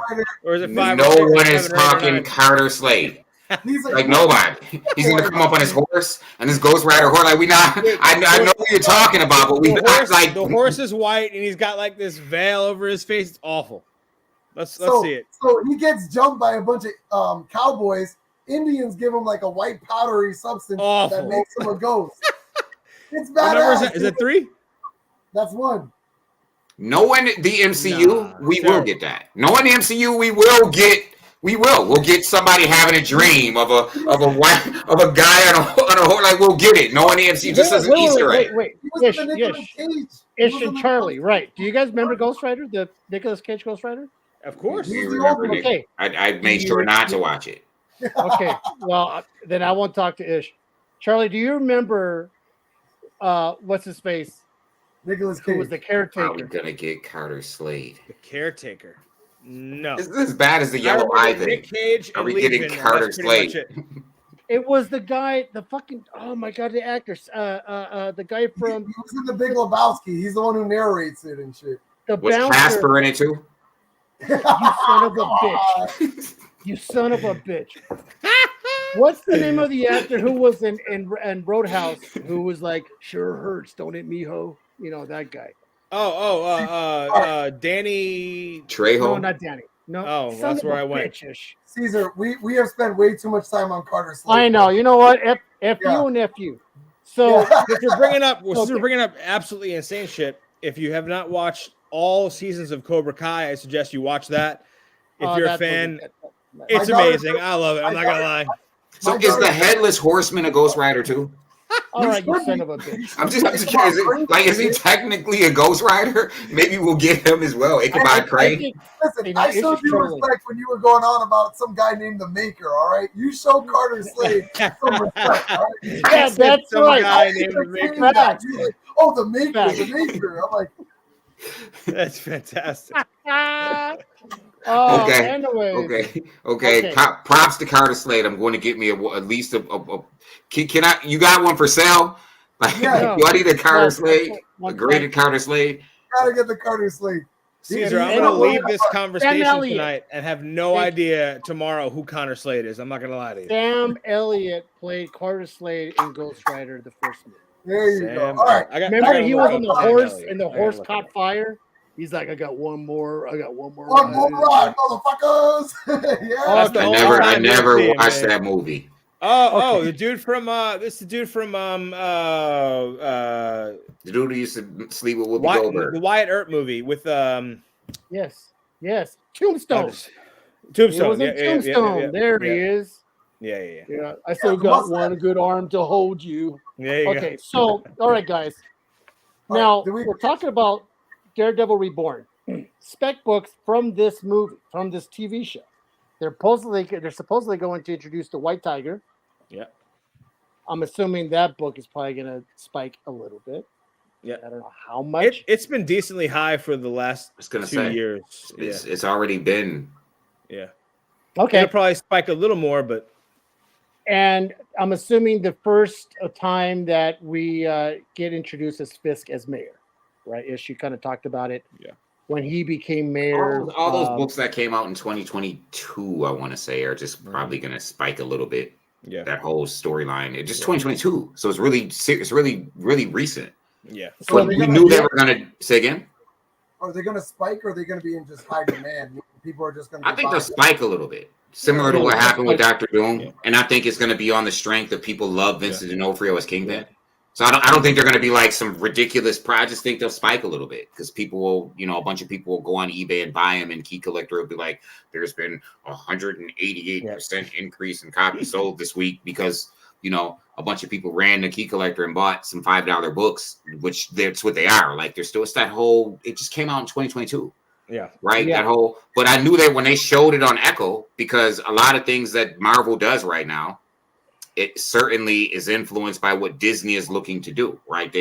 Even the characters now start to look like how they look in the you know what I mean? But at the end of Echo, when he kind of showed he had aspirations for running for mayor, it was directly a nod to what was taking place in 2022. That whole storyline that just ended when Kingpin was mayor. Right. What about the the villain is supposed to be I forgot his name, but he's the guy who he's like an artist. Whatever he paints kind of comes to fruition. He's a bad guy. And the cover he has he's like blood all over a statue, and I forgot his name, but he's supposedly the protagonist of this whole series. Muse. The Muse. Okay. Muse, yeah. So stuff like that. Bring back Purple Man. But it's the bad type of FOMO spec, right? Like if you're really specking for investment, right? Like you can't spec on villains that aren't Doctor Doom or Galactus, right? Like they don't show up enough. Yep. You know what I mean? Like they just don't. Yep. They don't do it. Show up enough. It's got to be the hero or the hero you're going to get. You're going to see the hero. These movies are only and shows. They're only as good as the villains, right? I mean, you can have a badass hero, but if the villain sucks, not that good. I mean, again, Iron Man, we were talking about it earlier. Iron Man 3, I think it sucked. The story sucked. The villain sucked. Everything about that movie sucked. Guardians of the Galaxy 2 sucked. I think Ego was like a super soft. Actually, I think I'm one of the very few that thought Guardians of the Galaxy 3 sucked also. I thought High Evolutionary was freaking god awful. Adam Warlock was horrible. The storyline was just super boring to me. It was weird that Guardians of the Galaxy 3 got all this high praise, and then Ant-Man Quantumanium, I thought it was the other way around. I thought Quantumanium was fucking awesome. The end scene was beautiful. Kang was a great villain. But anyways. But look at it by comparison, right? So you can't compare High Evolutionary to the Muse. True, because the Muse is a modern villain where the High Evolutionary has been around for a while. Right. You can't compare Kang to the Muse or Galactus to the Muse. 100%. You know what I mean? That's what I'm saying. Is it going to be one of those successful shows where we're getting more of a down to earth, right? We're not fighting in space. There's no science involved. I mean, is it just going to be one of those Cowboys versus Indian movies, or I'm sorry, gangsters versus the police? Is that what we're going to get? I think we're going to see just a lot of action and a lot of acting, and I think it's going to carry it. I hope. And I just want to clarify for those people who listen to me or are listening to me, and when I say certain things about spec, because it's kind of what I do, and I'd like to. I'm not saying it. Listen, everybody can do it. Everybody calls himself. When I say you can't spec on villains, here's what I mean. What I mean is the more spec-worthy option is the hero, right? The first appearance of the new hero, because that's the character you're going to potentially see in a book every month, right? You're not going to see the villain every week or every month, unless that villain is an anti-hero or really popular that they generally are going to turn into an anti-hero, or it's the major villain, right? Like Cobra Commander or Darth Vader. You don't understand what I'm saying? Right. If it's just the minor villain, you look at Invincible, right? There are major villains in that series that are valuable. Yep. For the most part, the appearance of the heroes, the major hero characters, have the most value. That's just what it is. The character you're going to see Reed Richards every week. You're going to see Wolverine every month, in a book or multiple books. You know what I mean? You're going to see, while Sabretooth is obviously, I'm using him as he's a bad example, because Sabretooth is spec worthy for sure. You don't see Sabretooth. It took a while. No. First appearance of Sabretooth is not comparable to the first appearance of Wolverine. Never. It's just not even in the same, you know what I mean? At all, is what I'm saying. So Ish, is it, like Dan says, Marvel has a villain problem because they ignore the big ones, right? Say again. They bring in he says that Marvel has the villain problem because they ignore the big villains. He's talking about the movies, right? Because how long has it been? Yes. We talk about Doom. He's been in, but it wasn't MCU back then. It was just, it was a Marvel movie. But look how long it took them to bring in Kang. They're now introducing Doom, right? They're about to introduce Galactus, and hopefully pray to Odin, he's going to be what we all want. But they bring in the High Evolutionary. They bring in Ego.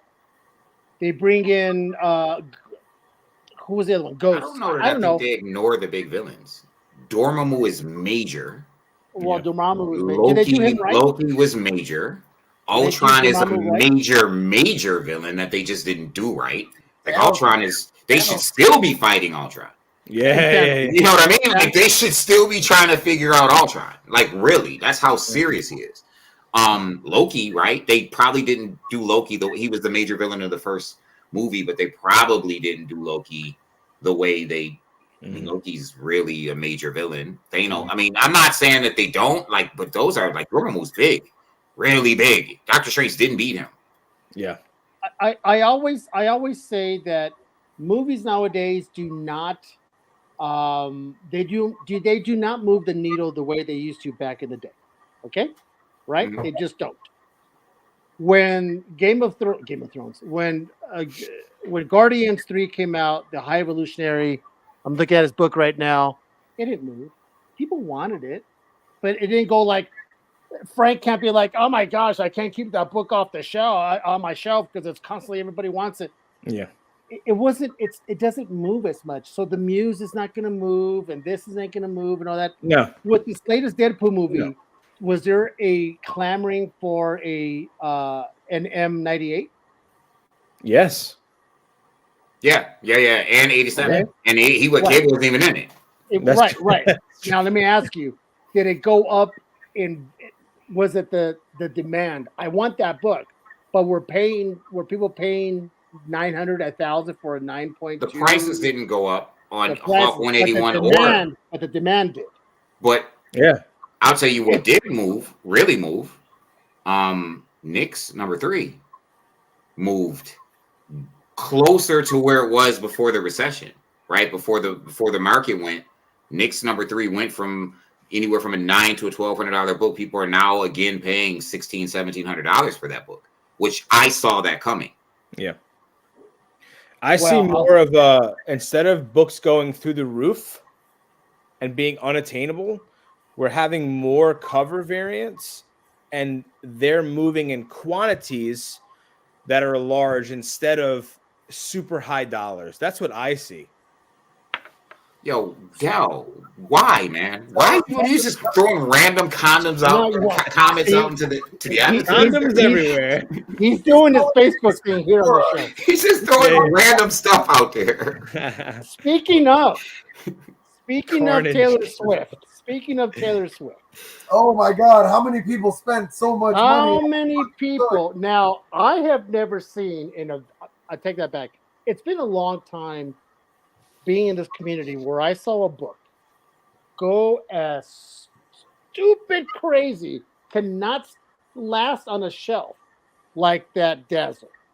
Yep. The minute the movie ended, people were like, "Holy shit!"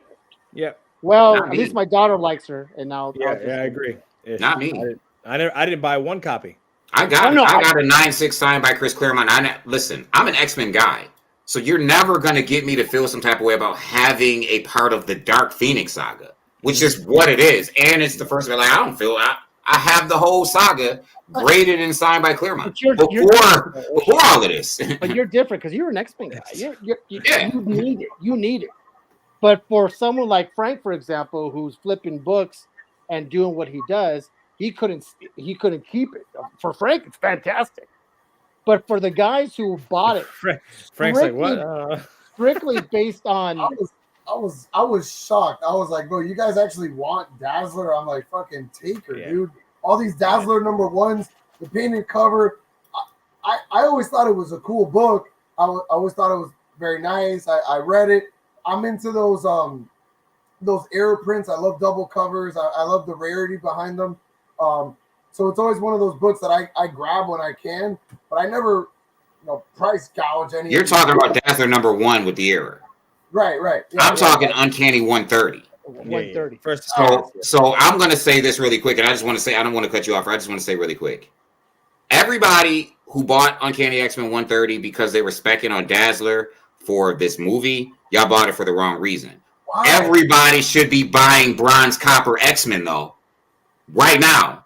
Everybody y'all should have been. Time to buy. You should have been buying Bronze Copper X-Men and sitting on it. Because when it comes to the MCU, you're not gonna you can't get silver.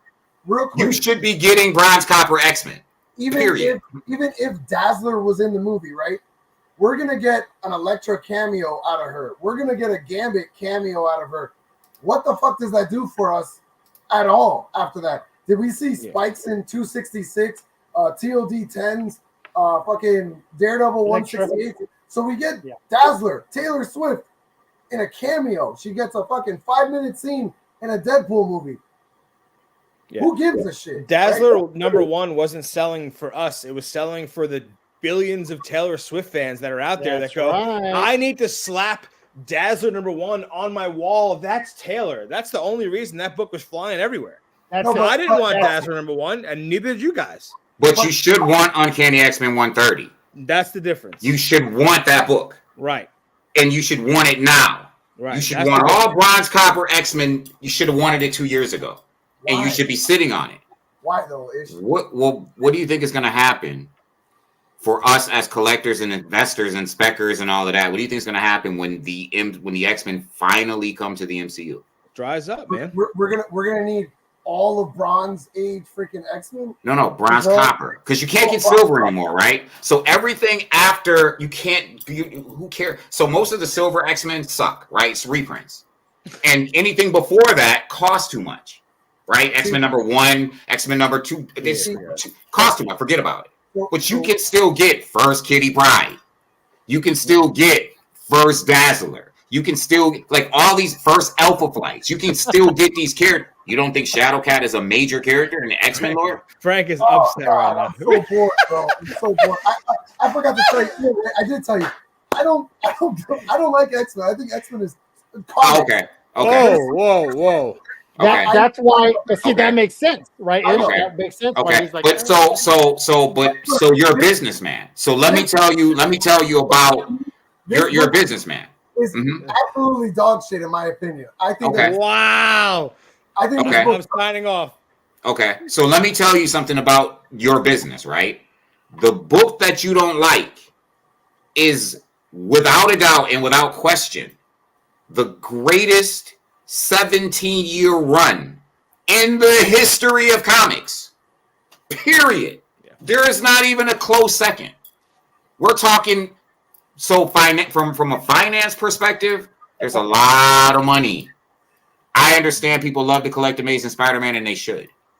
There is no greater run in the history of comics than Chris Claremont's 17-year run. No one ever did it. No one will ever do it again on X-Men. Again, None. My personal take, again, on X-Men, too many characters, hard as shit to just follow along. Like, I know I might be the simple-minded. I always enjoy the simplicity to a story. I don't mind reading. It's not the reading, but it's like, all right, I gotta follow this character. I gotta know this fucking guy. This guy's in now. He's a new character. This guy's dead. There's another guy. When Xavier starts talking, I start sleeping, and then I don't give a fuck who wrote the story. It could be Stan Lee, Jack.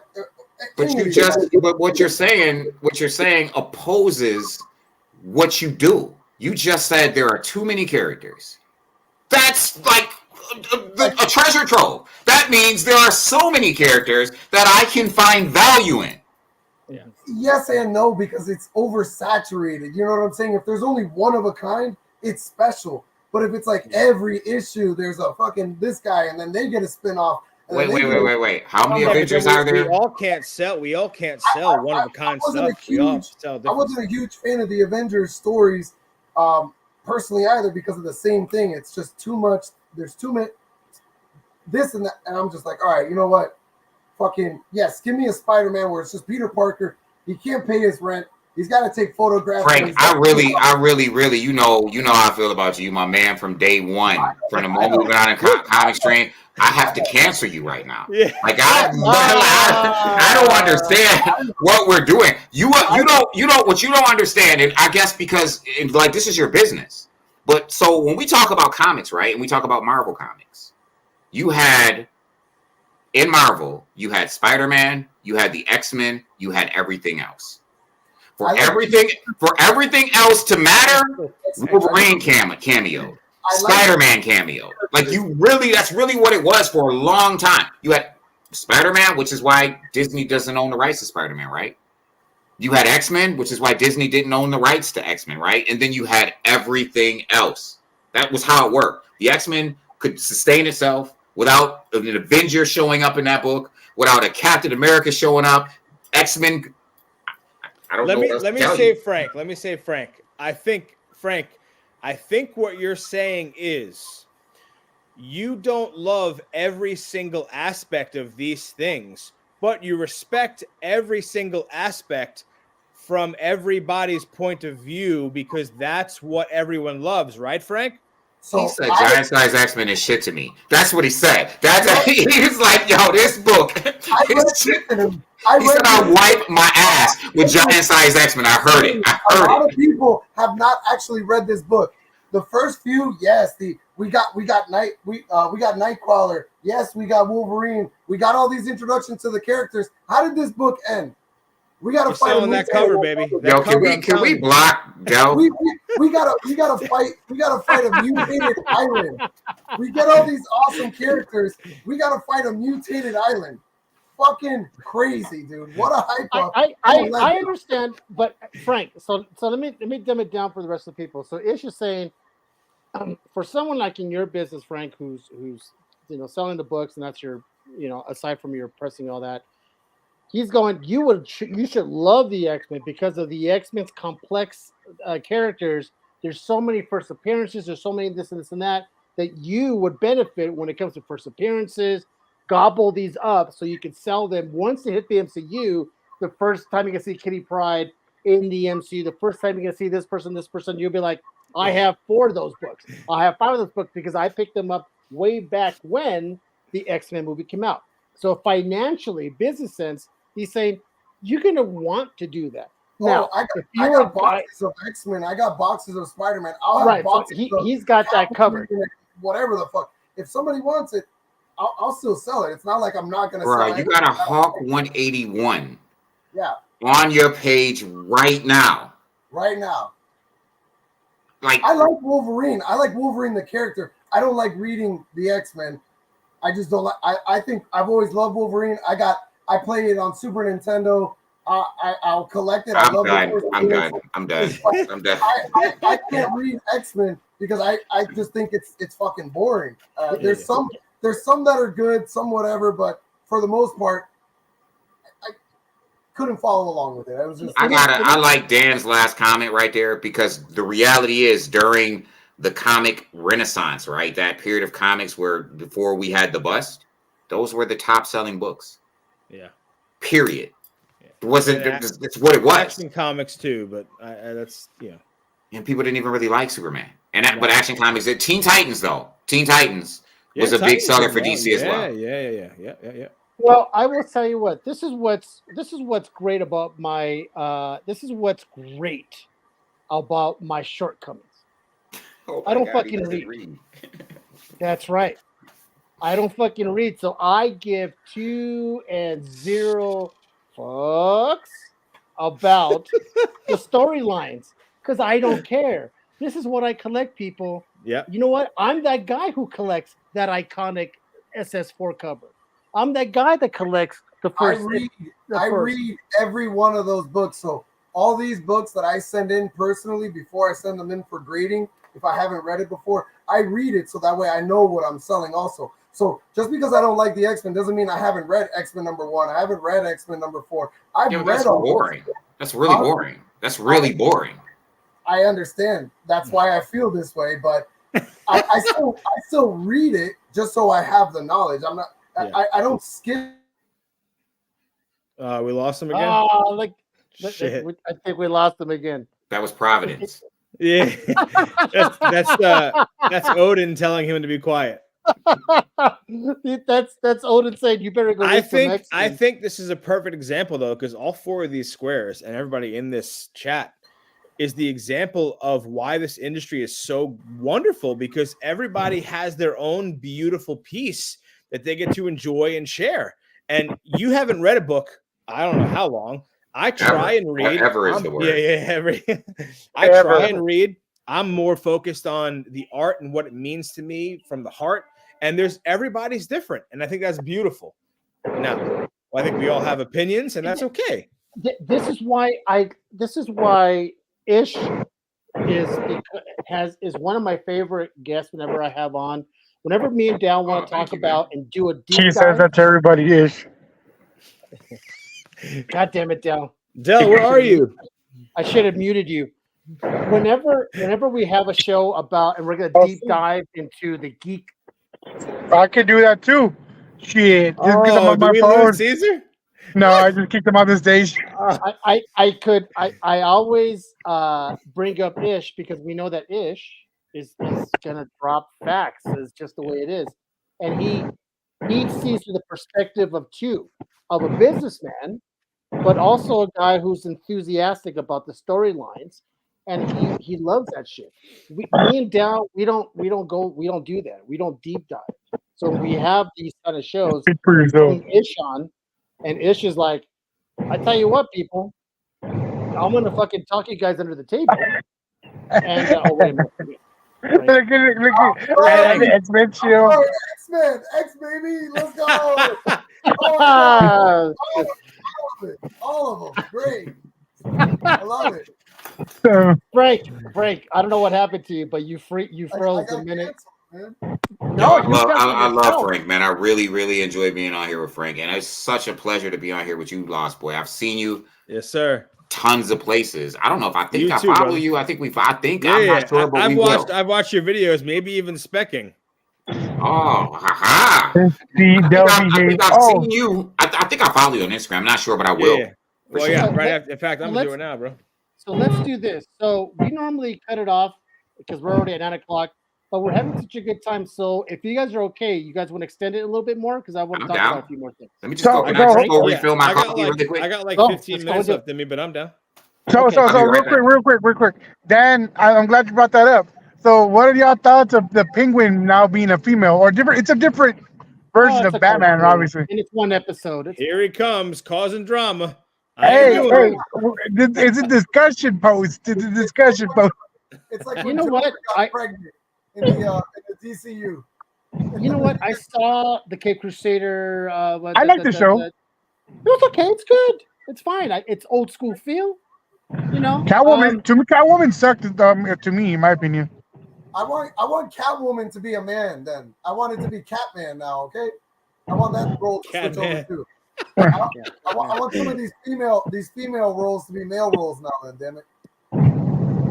You know, the thing is that there you go. That's a good memory, man. To be able to watch the premiere of the movie with Ryan Reynolds and Hugh Jackman. That's some good shit right there. What do they smell like? I need to know. Like talcum powder Dude, is and it Christmas where you're at? What the hell's going babies. on? Latex. So I wanted to talk about one of the last things I did want to talk about, since we constantly is I want to talk about the book market. And we talked about this in the green room before we went on. Because of COVID and all that, and we all know what I know. It's Dale in his car. He keeps coming in and out. Hey, Dale, can you mute yourself? Oh, hold on. You got to mute up. I can hear those Goodyear Dale, tires. you're fired. Those Goodyear tires. Oh, excellent. Because of 2020, and people were buying, overpaying, as they would say, "Oh, the bubble's gonna burst, bubble's gonna burst." Have we hit rock bottom when it comes to what the books are worth now? But is it not really rock bottom? Is it the prices? Are these the prices that it should have been all along? But because the bubble was so high, people were overpaying for books because of investments, because we didn't know what was going to happen. The world was going to end, and it was going to cash in. So they overpaid on these books. And now when the document finally leveled off to where the sale's supposed to be, everyone's saying, "Oh my God, all my books are tanking." Yep. No, tanking? nothing's tanked. We're at a solid EKG heart rate that is normal and stable. What we had with COVID was freaking taking lots of blow and drinking lots of coffee. It was not supposed to be that way. That's what I'm saying. So now that the market is stabilized, everyone sees it as the market's taking a dive. No. So this is what's happening. What's taking a dive are those big books. So the books that have a shit ton of value. Example, the AF-15. That book is going to keep coming down because there's so much money into it. It's just going to keep coming down, but it's going to level out. Those big books, a lot of these, mid-grade to lower books, got to kind of stabilize. We were talking about it earlier because a 5.0 can't sell for what a 3.5 sells for. I'm sorry, I'm not going to pay, $500 for a 3.5 and a 5.0, or whatever the price value is. There has to be a price difference, right, to everything. Of course, it's all going to be based off of supply and demand, what people are willing to pay for that book or not. And then there's also some of these guys who are like, listen, I got to sell my books quick. And of course, they're going to sell it for whatever they can get for it. We were talking about it earlier. I'm not going to sell a 9.8 copy for what a 4.0 copy is selling for at the same time. As a seller, I'd rather just keep that book. I'd rather just keep it and not sell it. And that's going to drive the market also, because you're going to have these guys who are like, hey, I want a 9.8. I want a 9.8. All right, if you want that 9.8, here's my price. If you don't like it, no problem. I'll just keep the book. Right. So that's what's going to happen, right? People are like, I'm not in a rush to sell it. Right. Charlie has so-and-so book. Hey, Charlie, would you take $300 less? He's like, no. Okay, meet me in the middle. No. Well, it just depends. If it's more than I paid for it, it might be gone. Well, okay. So how about those people who did pay those high-end books, those high-end prices in the 2020, 2021 area? Yep. They will never, hold it. Save it.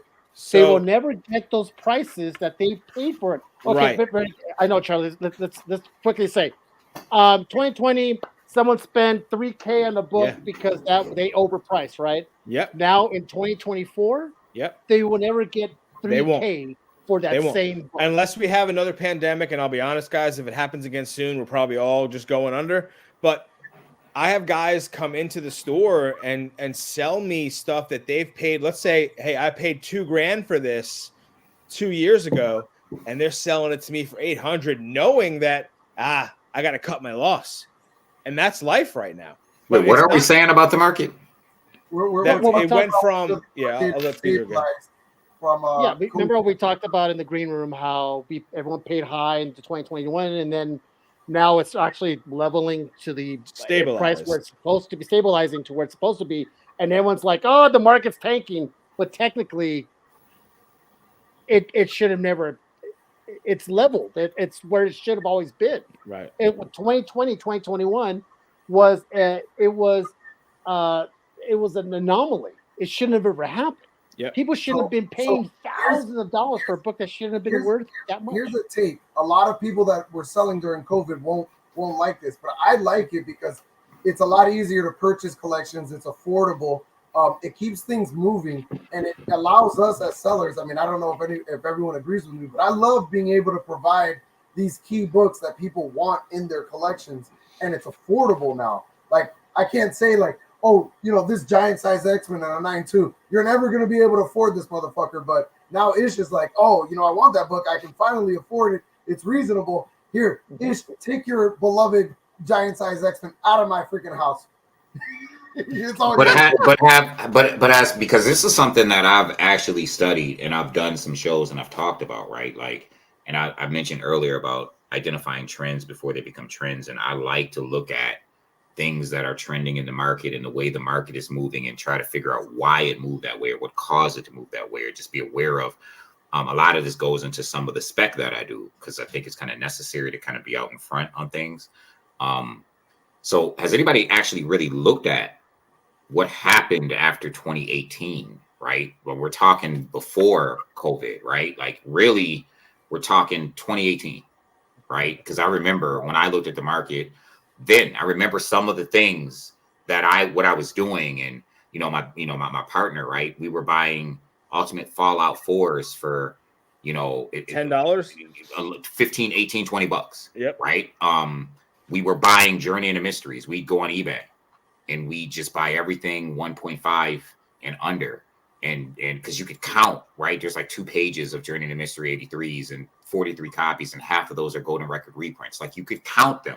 You know what I mean? and so we knew there was value if we just bought everything under 2, right? Yep. Just buy it, put it, relist it, buy it, relist it, buy it, relist it, buy it, relist it, buy it, relist it, sit on it, relist it, 0.5s, no grades, everything, right? Buy everything under 2. So then 2018, something happened, right? Going into 2019, right? A lot of those Marvel Now books, which is kind of what started it, suddenly out of nowhere, the Miles Morales, you had a director from The Witcher spend $9,000 on an Ultimate Fallout 4 1 in 25. Yep. Right. Like this, I really researched this and looked into this. This happened, right? The Witcher came out. This guy buys this book, and next thing you know, which again, Ultimate Fallout 4 isn't a bad book to spec on, but the jump that it took in a short period of time, we're looking at 2018. This book came out in 2011. Yep. In 7 years, this thing went from a cover price $11 to $20 book to $1,000, $2,000, $3,000. At one point it peaked at like $3,000 and 9.8. It didn't say that obviously, but that's where it peaked. Closer to 4. In 7 years, from 2011 to 2018, right? And then in 2019 we got this before COVID, right? Going into COVID, but right before COVID, we got this anomaly, right? In the indie world, something is killing the children drop. Yeah, and we live, baby. We live. It did something that no comic has done in the history of comic. Like no comic saw the rate of increase in the period of time that something is killing the children did. Not Walking Dead. We're talking not Marvel, not mainstream. And then COVID hit, right? And then when COVID hit, suddenly silver started drying up. Everybody was grading it. The rumor was people who didn't collect comics that had money were buying into the market, buying up silver. Why though? Buying up silver because you can hide your money. Because you can hide your money from all the crypto money that you made. You can hide your money. That's it, dude. So the silver started drying up. It put a premium on bronze. So you have two processes competing for silver, right? CGC wants to stay in business. Yep. And they're losing out because we're grading all the silver. You are in that business, Frank. Yep. You are in the business of grading silver and bronze comics and selling them. And there are a ton. You got a bunch of them on your wall, Caesar. So you have one major company they're losing business by doing business. Their business is actually hurting their business, right? Because their business is grading these books. But we get a premium when we grade. The older, the more valuable the book is, we charge you a premium. We get a premium off of that. And we're running out of that. And then where are the rest of them going? There's these unnamed people, the people who buy like Iraqi art and, store it in airports where they don't got to pay taxes on it. You know what I mean? These people, they're buying your Action Comics. They're buying all these Grail books. And we're never going to see them again. Yep. Gone. I'm going to trade my man in Dubai. Rather than give him cash, I'm going to give him this Action Comics #1 for this piece of real estate. And I'm going to that's what's happening, right? Yep. And this is all happening COVID. Yep. So now we come out of COVID and there's this inflated price on copper and bronze. Yep. It's inflated. Craziness if you want a first Ghost Rider. Craziness if you want a Hawk 181. I watched Giant Size X-Men go from 9.4, go from like $3,000 to $12,000. Man, stop. Yep. Craziness crazy on bronze copper. Yep. I had a Giant Size X-Men in my hand, a 9.8, at the same show at Heroes Con. One for $80K. The next booth over, one for $50K. What do you do, Charlie? What do you mean? I mean, what? If I had a choice between a 9.8 50K and a 9.8 80K, It's pretty simple, right? it's a pretty simple. You know what? Here's what's funny, and this is not Frank. This is not a compliment. Neither one of those sold because it was 2.5 years ago, and no one was paying that price. Those guys lost their butts off, and That's why I hate to say this, but shame on them. That's why we were talking that sometimes, again, in this business, it's not always good to have those high grade books. If you want to keep inventory rotating, Right. the higher the book, the higher the value, Yeah. the less clients you have. Yep. Not everyone Yep. can afford a $60,000 book at once. No. But 3.5, few $100, anybody can afford that. Yeah. And even most people that can afford it still ask for a payment plan, and I'm all good about it. I don't care. But it is what it is. I mean, that's where we're at. I can rotate those grades. And again, sometimes it's a hit or miss. Some of these guys are like, "Yeah, I got a 9.8. I can't wait to sell it." I'm like, Good luck, buddy. All of this on some level though benefits us, right? Because what it does, there's always where they say where there's a will, there's a way, right? For the person who wants to make money, and what I mean is, right? So people follow alternatives, right? So before these things became collectible, they were just books. Then they became collectible, so people were collecting #1s, right? That's what mattered. I want the #1s because they're collectible. Mm-hmm. Then it became the first appearances because I can't really afford the #1s, but let me make sure I get this first appearance, right? Now I can't afford the first appearance, so let me get the first solo, right? The alternative to the first appearance is the first solo. Let me go get the first cover appearance, right? Because now the market has created an alternative that has value. Yep. Someone in the market created this alternative. We never collect. I said this earlier, right? We weren't buying first cover appearances. 15, 20 years ago, no one was buying a first. 10 years ago, no one was buying a first cover appearance because it's the first. Wasn't even a thing on Key Collector. I don't even think Key Collector was a thing. But it just wasn't a thing. Wasn't in Overstreet. Wasn't in the price guide. There was no first cover appearance, nothing. Now they matter, right? Yep. So there are alternatives, right? Again, we were talking about it earlier, right? Now you have people, I can't go get the big Silver Age first appearance of Galactus. So now Tales to Astonish 98 is a classic cover. Right. And let me go get that.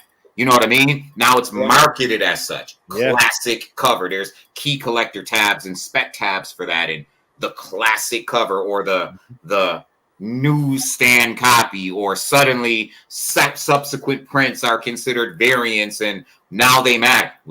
When did the subsequent matter 10, 15 years ago? No, The second print. They didn't. You didn't want it. Right.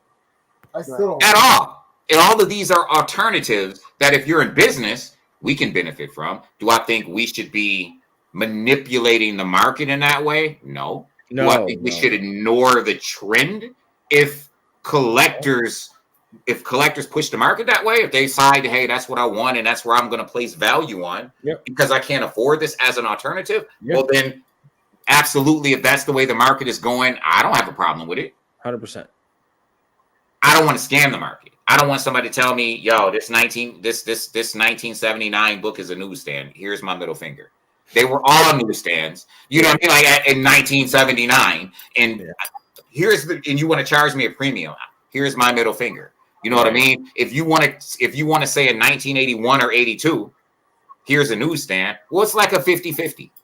Yeah. Right? But if you want to tell me 1990, you could talk to me.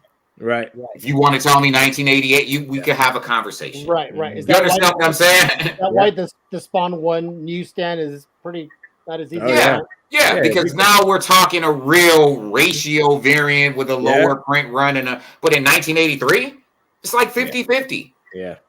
There's half as many comic book stores, less than half as many comic book stores in 1983 as there are newsstand copies. As a matter of fact, the newsstand variant is probably more prolific than a direct edition in 1983. Mm-hmm. I'm the kind of guy that if I ever get a TOS 39, I'm going to sell this because I don't want it. But because I don't have the first appearance of Iron Man, I'll take his third appearance. You're right. Right. Mm-hmm. That's and I also have his first solo, number 1, right? Yeah. But that's Tales of Suspense third appearance. Yeah. But once I get a TOS 39, I'm out. I don't want this. Yeah. I already have a first appearance. I'm a first appearance guy. I'm a number 1 guy. Right. Bye-bye. I don't need it. Right. It's all about somebody else will take it. Afford it. Yeah. Yeah, and same thing that's going on with what I'm doing. I can't get my 3 grails yet, especially with not working. What are your grails? Right now, I'm looking for ASM2 181 and a ST 110. And I got a 181 for you. Okay, well, as long as the payment plan, we're good to go. Now, this is the thing.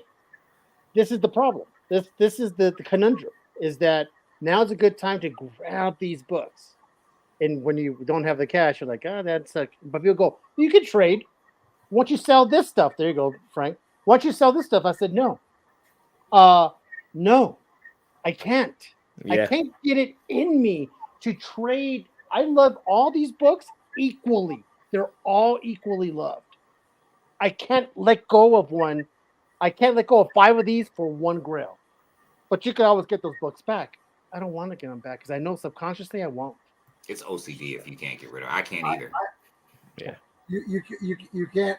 So I have this thing where I do have my PC. So my back wall is PC, but I have this thing where I always like to rotate. I like to get new books. I like to upgrade, and sometimes my flavor changes. So like I don't really have like a specific character or series that I like to collect. Like sometimes I'm like, you know what? It's like when you're a doctor, you get numb to stuff. I get numb to Spider-Man. Like I get numb to certain characters where I'm just like, you know what? I'm so tired of seeing it. I like something different. Like I went on a PCH crave for a while because I was like, you know what? All I see is the same books day in, day out. It's always the same stuff. I want to collect stuff that I don't see every day. So I'm like, you know what? Reset the PC. I'm into this now. Or Golden Age DC. I went on that. And I'm like, and I started looking for the stuff that I can't obtain, and I try to. So I'm like, you know what? I don't mind consolidating all these books and getting that Golden Age Captain America, chasing that Detective Comics 27. I know I probably never will be able to afford something. You like never that. know, baby. I You just want find an it in a All-Star long 8. box. I just want an All-Star 8. An All-Star 8. So if you were to give me that opportunity, like Caesar, right now, like what's your holiest of grails, the AF-15 that you'll never be able to afford, or not? Let me not say never. I gotta be honest. Probably a Tech 27. So would you give up that whole collection for that one book? But hear me out. Hear me out. So I would. an opportunity presents. You can. you can trade. Maybe I don't know the trade value of your wall, but you can trade all those books. I'm sorry to say this, you can get all those books back. You have that opportunity where you can get. I can get you a Marvel size Chillers for probably like $80. I mean, not you know what I'm saying. You know, you'll be able to get those books back. You wouldn't do that. There's something that brings a joy to this fucking mug of mine when I walk into a room and I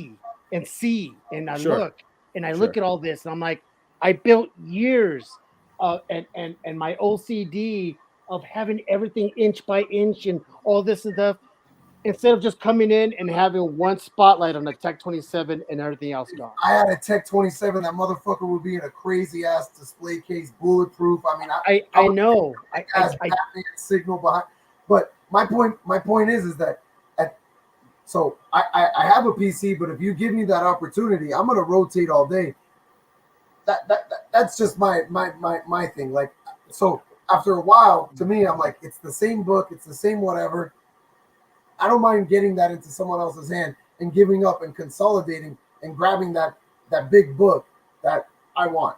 You know, But in my mind, because an ASM2 and a 181 and the ST110 are attainable, I must just wait.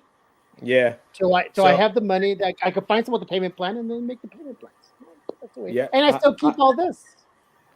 I understand for sure. Yeah, that's exactly right. It's both.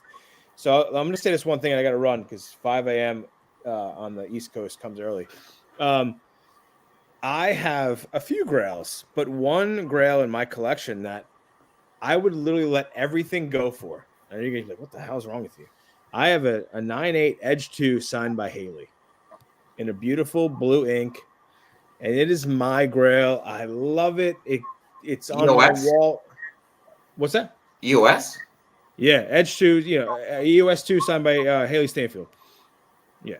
And I love it, man. It's my it's probably worth $2,000 with her signature on it. I love it. And I would let a lot of things go to keep that. But at the same time, it's like I don't want to.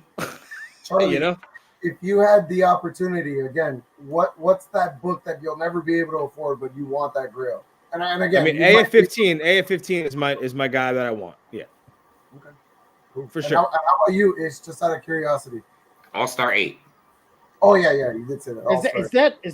Is that the first one? Which was the All-Star? Even actually, we'll go even further. Right, that first Popeye, which every time I see it, I know someone who has it, but his is trimmed.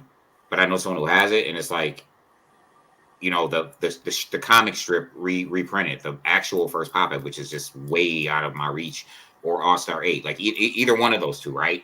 And I don't know, so I'm kind of Caesar, right? Like there's some things, like I really put a lot of work and time into my X-Men run. It's very unique. I don't think anyone else has another X-Men run like mine. There are some people who have the complete run. I think mine is more complete than anyone. Like I have everything in print. If it was every variant, everything in print in my, like I have everything. If it was a print, classic X-Men is in the run. Like if it was printed, if it was a reprint, if it was, I have it. Foreign stuff, you know what I mean? So like I really put a lot of work and time. You got the foreign variants too? Yeah, of everything that I can, you know what I mean, that I can find. And if it's something that Pressman gold prints, like all of it. Like I really put a lot of work into that. You know what I mean? And I really just X-Men ish. Just the X-Men run. Is that your uncanny run? That whole run that you have, is that your grail? Would you trade that for anything? No. Exactly. Yeah, that's what he was saying. That he would. That he's like. But it's not just that I own it; it's the journey. Yes. That I took to get to that. Yeah. Like everything else, okay, but I really put in like real. I'm talking since I was a kid. Like there are high grade, and everything is high grade. There are high grade books in my run that I purchased out of a back issue bin when I was like 9. Yeah. You know what I mean? And when I say that's how meticulous I was, I have stuff that I bought. I have some books at the shop that I bought when I was 19 years old that I sent to Claremont to get signed that are like 9.4s. I bought these when I was 9. You know what I mean? They're 9.4s and 9.6s because I was very meticulous and I read them. I was just very meticulous when it came to my X-Men. Like, I love them. I used to just sit them in my lap and just look at them. You know what I mean? Like, just look at the covers and just like be happy that I had them. That's so right. it, like, you know what I mean? Like, there's a journey for it for me. You know what I mean? There's something fun. There's something fun in the hunt of collecting what you love, whether it be all the do you poos of every single cover of every single variant. I had fun collecting my timeless. J Rob was there. Like, we were kids together, so he was there. He knows he can vouch for what I'm talking about with the X-Men. It's fun. It's fun. So to give up even 4 books for one, and yes, I can get these back later. I don't know, man. You know, I'm not asking for the world. I'm asking for 3 attainable books, and I do mean attainable. And I have friends who will be willing to do payment plans because that's how I get my big books. I am probably lucky. get you a page out of Tech 27. I don't want a page of Tech 27. You gotta start somewhere, man. No, listen, give me every page. I would take a page out of Tech 27. I'm that kind of guy. Just Caesar. Again, it's an entry level, and then you upgrade later. It's got to be a good page. I don't want no fucking ad page or nothing. It's got to have. I just want the last page of Hawk 180. Oh, that's right. He still wants that. I really want that. I really need this. What are you gonna say, Charlie? Hey, What's up? Caesar, hook I was gonna say, don't you have a Hulk 180 back there?